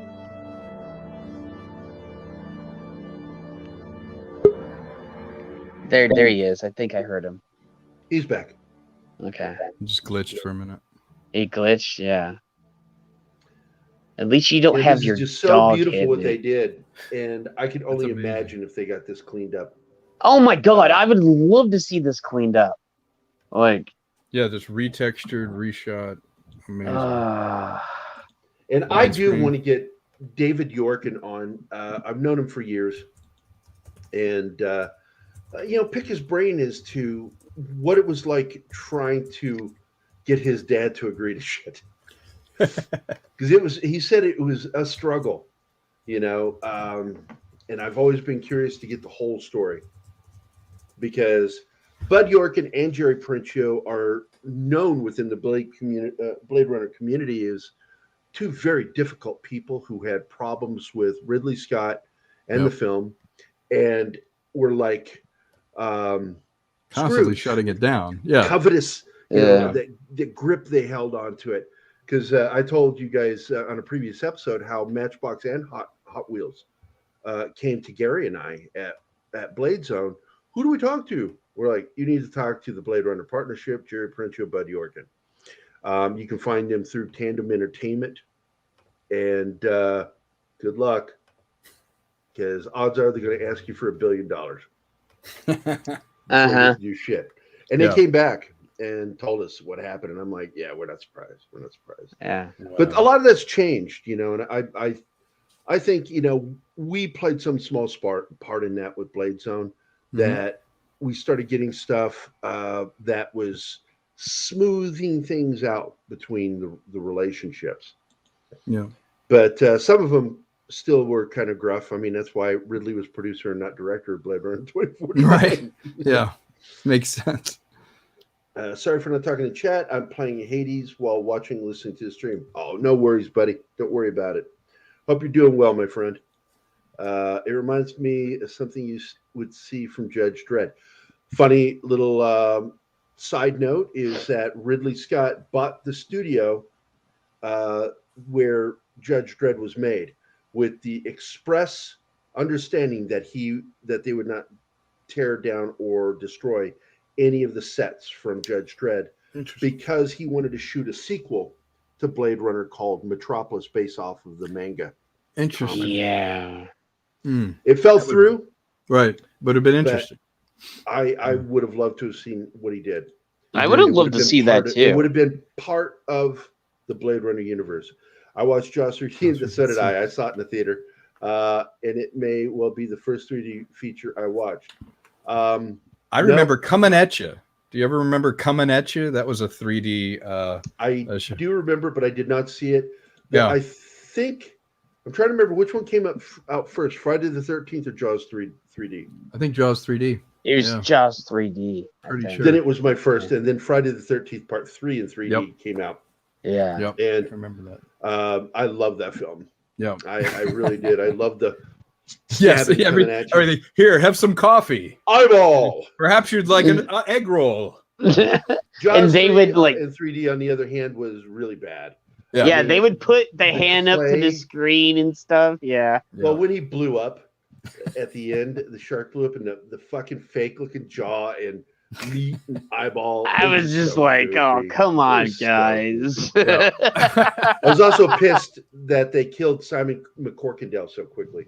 Oh yeah, I remember that. Yeah, I tried to resist some of those temptations in the 3D thing that I did. Killed Manimal. He killed Manimal. He died Sounds young. like, yeah. Simon How old McCorkindale was died. he? I think he was in his 50s when he died. That is He very. died. Hold on, I'll just look it up real quick. Simon. Tom's like, I will resist the things I saw in other 3D movies. Like, Yeah, my rule in Safety Geeks was it had to happen like a proscenium. It had to be screen depth or back. That I never tried to push anything outside the screen depth because it just, for me, it just ruins it or just took it. I tried to make it like a diorama where intentionally they look kind of flat, but then the universe behind them had depth. And I used to have it in 3D on, you could watch it on YouTube in 3D, but they took away the 3D function.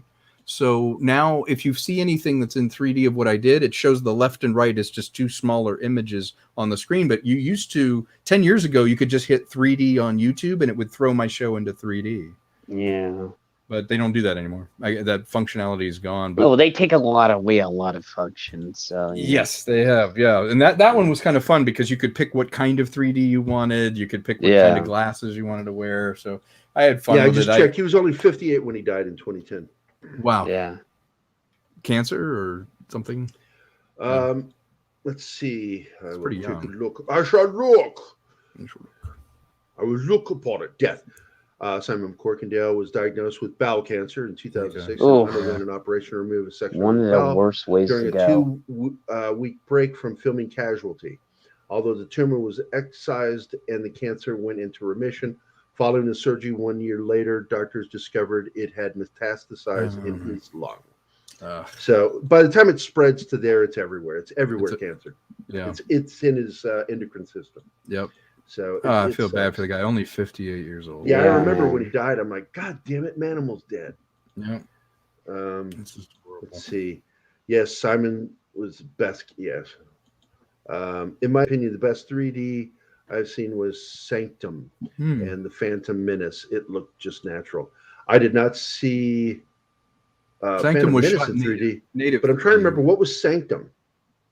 Isn't Sanctum the underwater cave movie? I believe I saw it. They asked me because I do 3D. They asked me to look at it just before it came out. Yep, that's what it is. Yep. Yeah. And it's shot native. It's native. It's not a conversion. Like Phantom Menace was a conversion that was done really well, but Sanctum was actually shot with a dual camera system, so you got true 3D. You know. Yeah, I've only seen 2 3D films in the last 20 years. Yeah. One was A Christmas Carol with Jim Carrey, the Disney version, and one was another animated film from Pixar, and I can't remember what the fuck it is. Yeah. Well, they've stopped doing 3D now because of my astigmatism. It makes it hard to see. 3D. It makes it hard. I get headaches from 3D, so it's like I already see in 3D. Why does this hurt? Yeah. Why is this making me hurt? Yeah. Well, I had fun messing around with it. You can see it in 2D, I think, online, and there's some, still some 3D ones, but it just didn't last. Now, it'll be interesting to see if Avatar brings back an interest in 3D, with the release of that in 3D, and he knows how to shoot 3D native. Oh, yeah, Cameron does. Yeah, the depth cues and stuff are so complicated in that because he's emulating the way the brain really sees 3D, but I don't know if he'll be lightning in a bottle again the way Avatar was, but Avatar kicked open the door to at least try. Tom, Yeah. I really don't think he's gonna get lightning in a bottle again. Yeah, I Like, to be doubt it. honest. I doubt it. But they've certainly copywritten some really cool technology. Like the Yeah. one Avatar they're shooting all underwater has the most patents anyone's ever gotten as a filmmaker for one person. Yeah. Well, I got to tell you, I'm not Yeah. a fan of Avatar. I didn't think it was very well written. I thought it was. He took ideas from other places. Oh, and sure. I'm saying the visually it was 3D. The stunning. 3D was beautiful. It was smart. Well, and he set up for 5 movies. Like, really? Like, and yet still haven't seen anything. Here you go. This is Safety Geeks as a 3D web series trailer. This is not in by 3D, but this is the 2D version. I Tom thought you could have yeah. It seems so real. Oh yeah, this seems so real. Oh my god, I can reach out and touch it. In 3D, it was beautiful, and it is like it's set in the Costco. We're posh. Professional occupational safety. Don't have any volume. It's got some nice jumbling. Yeah, I can hear it. All 3D. She's a cutie, man. Oh, hello. There's in 3D. Thank you for showing that. Yeah, that was a lot of fun, and I learned a lot about shooting that style. And it was Archer before there was Archer. Dude, Tom, All right, I need to I'm go gonna tell you look guys at where to that. get the game. This is Blade Runner, the 1997 game, available on GOG.com, GOG.com, game/game/Blade_runner. Nice. There you go. Yeah. I will put it. Sure, you get a into the machine that will chat. run it. Copy. Yeah. Yeah, you just got to make sure Your machine can run it. Computer Yeah. can handle it. Yeah. Here you go. There you are, chat. It's just because $9.99, and it's well worth the $10. Yeah, it is. I will admit that it is well worth the $10. Now, here's something interesting. Dectora here. That's Lisa Edelstein. She was the very first Blade Runner interview I did for Blade Zone. Oh, that's cool. It was Lisa Edelstein, and we became friends afterwards. That's very cool. Because she thought it was funny that I was the only Irish Catholic out of a family of 6 Jews. Because all my siblings are Jewish. That's great. It's like, and that in the 80s, I went to seminary for a year, and my brother Michael was studying to become a rabbi. And she thought it was really funny that she would have one child as a rabbi and the other was a priest. But both of us discovered we're too much, we're heathens. We're heathens. That's great. And I decided the first time, I met a woman, I was like, yeah, this is too good. I'll take the crazy woman over being a priest. Yeah. Yes, I'm going to do that. But and there are some other people. I want to point out who's all in there. The video game has a really good cast. Mark Binnenhofen, this guy plays the part of Ray, the Blade Runner. One of my favorite comedic actors, Jeff Garlin, plays the voice of Medusa. And of course, like I said, Lisa Edelstein, gorgeous. That's great. One of my favorite moments with her when her career was still not quite there yet was when she was in that one scene in As Good as It Gets with Nicholson. When Nicholson goes, "There are Jews at my table." People who speak in metaphors should shampoo my crotch. That was her. That's great. Yeah. And then, of course, I forget this guy's name. Oh my god, I fucking love this guy. He looks very familiar. Give me a second. I'm going to remember. It is. Oh my god, Mark Rolston. He was in Aliens. Right. He's done a lot of character work too. X-Files. Yeah, he was, This guy was an alien. everywhere. Yes. He plays cops a lot. In fact, right there, that photo, he's playing a cop. And let's see, love that guy. And then this one shocks everybody when I show him. Polly Perrette played the part of what is her character's name? Lucy, the replicant that works for the bad guy. Yes. One of the bad guys. and I think her character is supposed to be 14 to 16, underage. Okay. So it's like, who would design a sex replicant that's underage? She's not really underage. Well, yeah, technically she's only like anywhere from 1 to 4. But it's just the idea of that. I remember playing it going, why would you do that? Who did that? Man, people in the future are fucking weird. We already live in the future. We live in that right now. Well, Gary. I tell people that all the time. We live in that. That's now that it's time. a historical. Yeah, we live piece. in that right now. You know, Blade Runner, it predicted quite a few things. Some things that happened, did it predict, or did it just naturally occur, or was it inspired by? You know, Or a it's just little like bit of Star both. Trek. Did the way phone, you know, the first flip phones Flip worked, phones, yeah. was Were that they really because someone made it that way, or because somebody loves Star Trek? And the word is, I've heard, is because they love Star Trek. They love They Star made it Trek. that way. It's art influencing life. Yeah. Well, yeah, I would say the biggest influences in the culture would be Star Wars, Star Trek, and Blade Runner. Yeah. Very true. Yeah. Very true. So many technicians and designers are influenced by those. And it's funny because also sometimes the shows are influenced by science. Like if you look at 2001, he was looking at where NASA scientists were going, and then NASA scientists went, oh wow, you went there, we should go there. So it's one feeding the other, which is a great thing about art. Yeah, and it's the one thing I loved about the original Star Trek, that even though as hokey as some of it was, they actually had science people that were consultants for the show. Yeah, and absolutely. So therefore that it always rang true, which is the opposite of what Kurtzman did.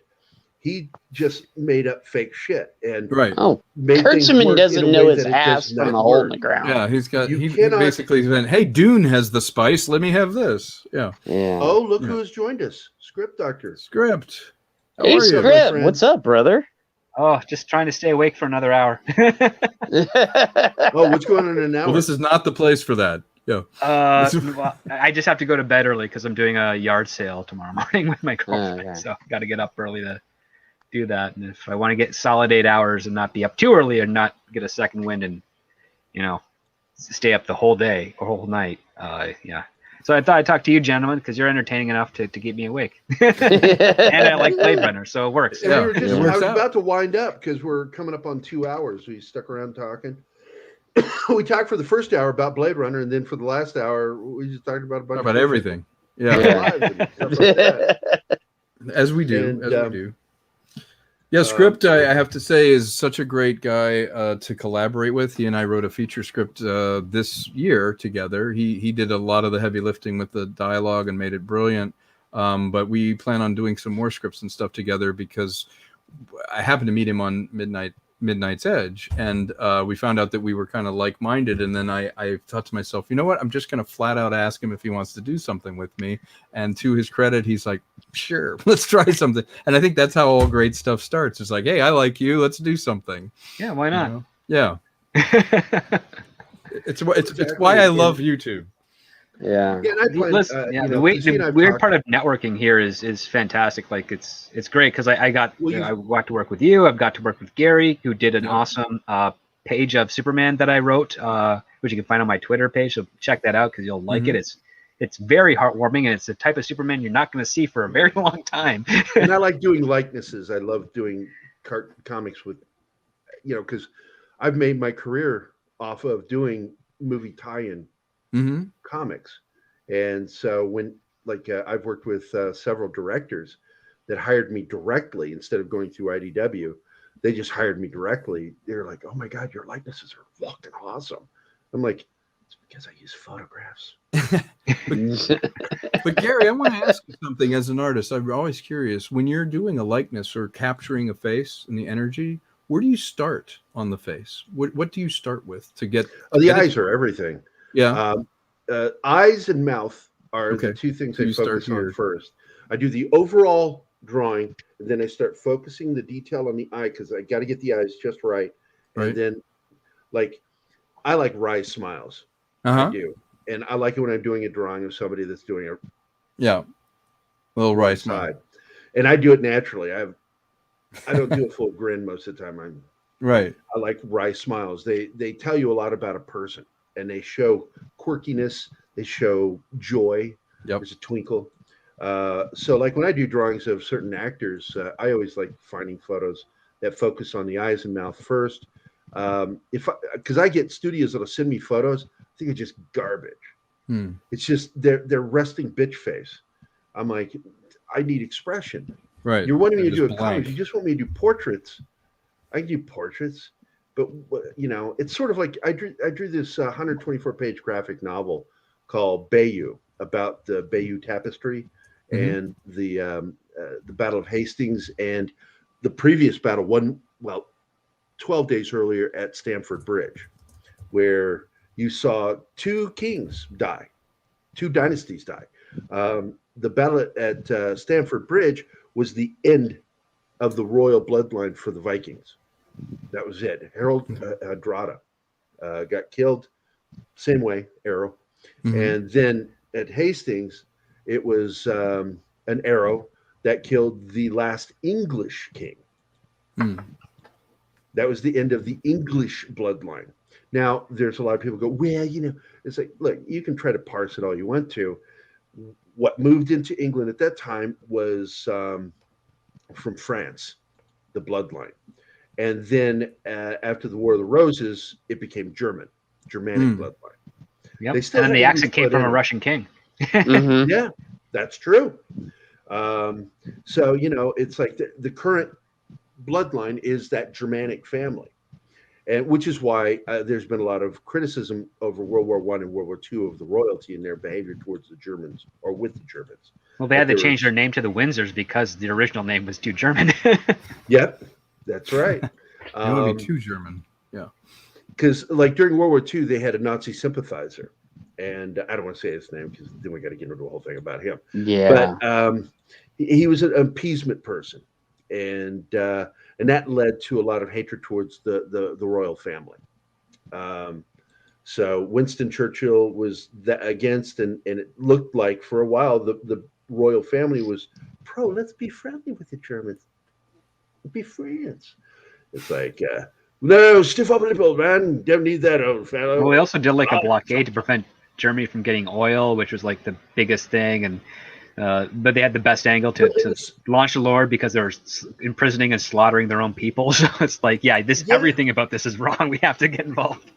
We got to get them, and and the things that led us into the war, because Germany didn't want us involved at all.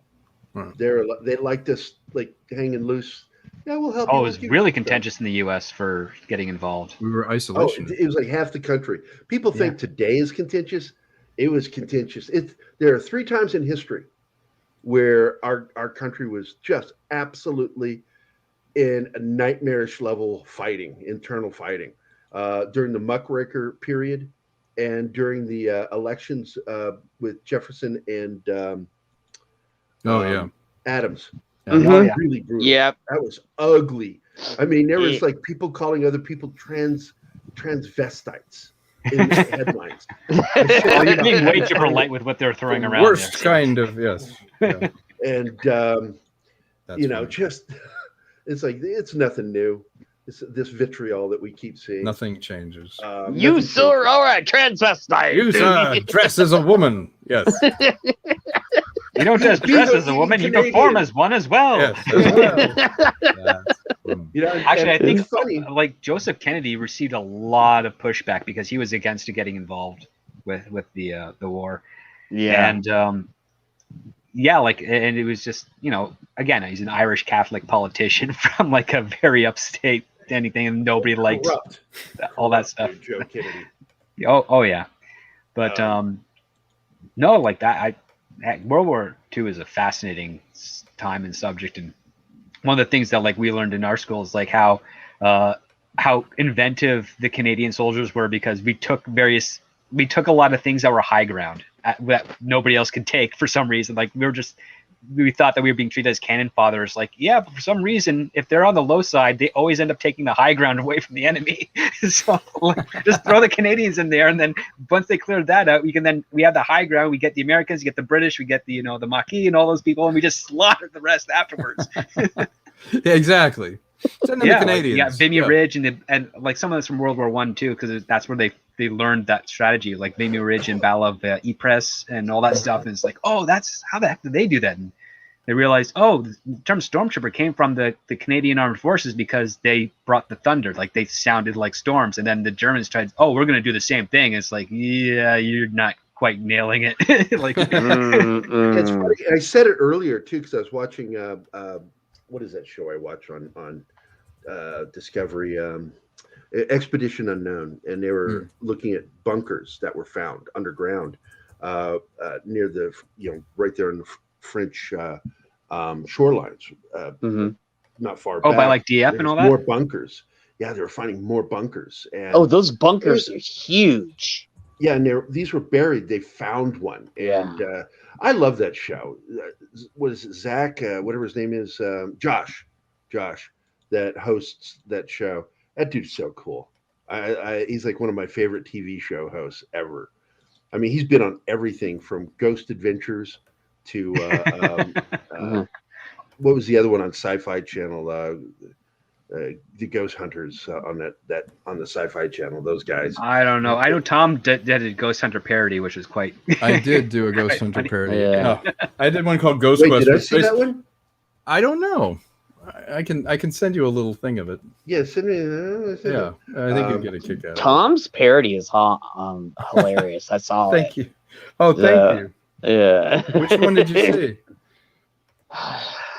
Yeah, the problem. I like the astronomical Olympic commentary. Oh yeah, thank you. Yeah, I just wrote that as a kind of goof, but it actually turned out better than I thought it would. That's it. Josh Gates. Oh, right. Yeah, Josh Gates. Yeah. I love that dude. He's so funny. They just did this update show live on the Discovery Channel or History Channel. I can't remember which one. That talks about all the information that just went through Congress over UFOs, and that, look, man, it's time to stop acting like this shit's not real. Even the Department of Defense and the military have said, yeah, we don't know what these fucking things are, and they're way faster. Right. Literally the definition of a UFO. We don't know what these are. Yeah. It's okay to say are that. They alien? We don't know. We can't prove whether it is or isn't. Well, what's really funny is it's tech that's above us. Well, what's really funny is that, like, prior to Roswell, Russia and Germany had such advanced education in engineering and aeronautics that they could do all sorts of stuff. Like, that's one of the things that Germany had, which they invested so much in education and science, but they stole so much from everything else to fund it, to the point where once they got into the schools to corrupt the people there, and they started to flee, and everything just kind of collapsed. And this was like when you had to have wheelbarrows full of German marks in order to buy a loaf of bread. Like, everything was just going to crap in a handbag. Yeah. And like that's what ended up like starting and manipulating everybody. We've seen parallels to that with every so many generations that passed. But they were so advanced with their education and knowledge that even by today's standards, they're like thinking, yeah, they were coming up with theories that we're just starting to really, really understand from our own engineering sides. That's why Project Paperclip was so valuable and important, because many of these people, when you find some of their journals and stuff, it's like, I cannot speak my mind right now because I will be killed. But this technology needs to be researched, and this stuff that has to. And it's like you see this tragic tear with some of them, not all of them. Like, some of them were really gung ho on what was going on over there, but others are like saying, "I just want to I just don't want to do this, but I have nowhere else to go." Yeah. Now, I wanted to talk to you guys after the show, and we do need to wind up here. Okay. But the two of you, because I have an idea for something, and I want to do it as a comic/graphic novel, and then use that to sell as a film. Nice. And but I want to end this program because, God damn it, it's been over 2 hours, and and we only have 12 people, but awesome people, 12 awesome people. And, well, thank you very much for watching. 12 awesome people. I would like to talk to you privately about World War II. The German technology was amazing, but they came to things too late. Sadly, sadly for them, not for us. Yeah, I was going to say, well, I'm okay with that. I'm happy. Yeah, we actually had the atom bomb. Yeah. But I'd go ahead and end here, and I'm going to end how I always end, even for a Blade Runner show. This is the best ending. I fucking love this. It will I end love every it too. show I will ever do. It's just the best. Thank you, chat. You guys were awesome. Thanks for the Thank you super all. chat, super stickers. And with that, the four of us are the fuck out of here. Goodbye, Chocolate Mousse. I'll never forget you. Goodbye, Ducroix. Take care of yourself. Goodbye, Deja Vu. I'll always remember you. And I'll miss you most of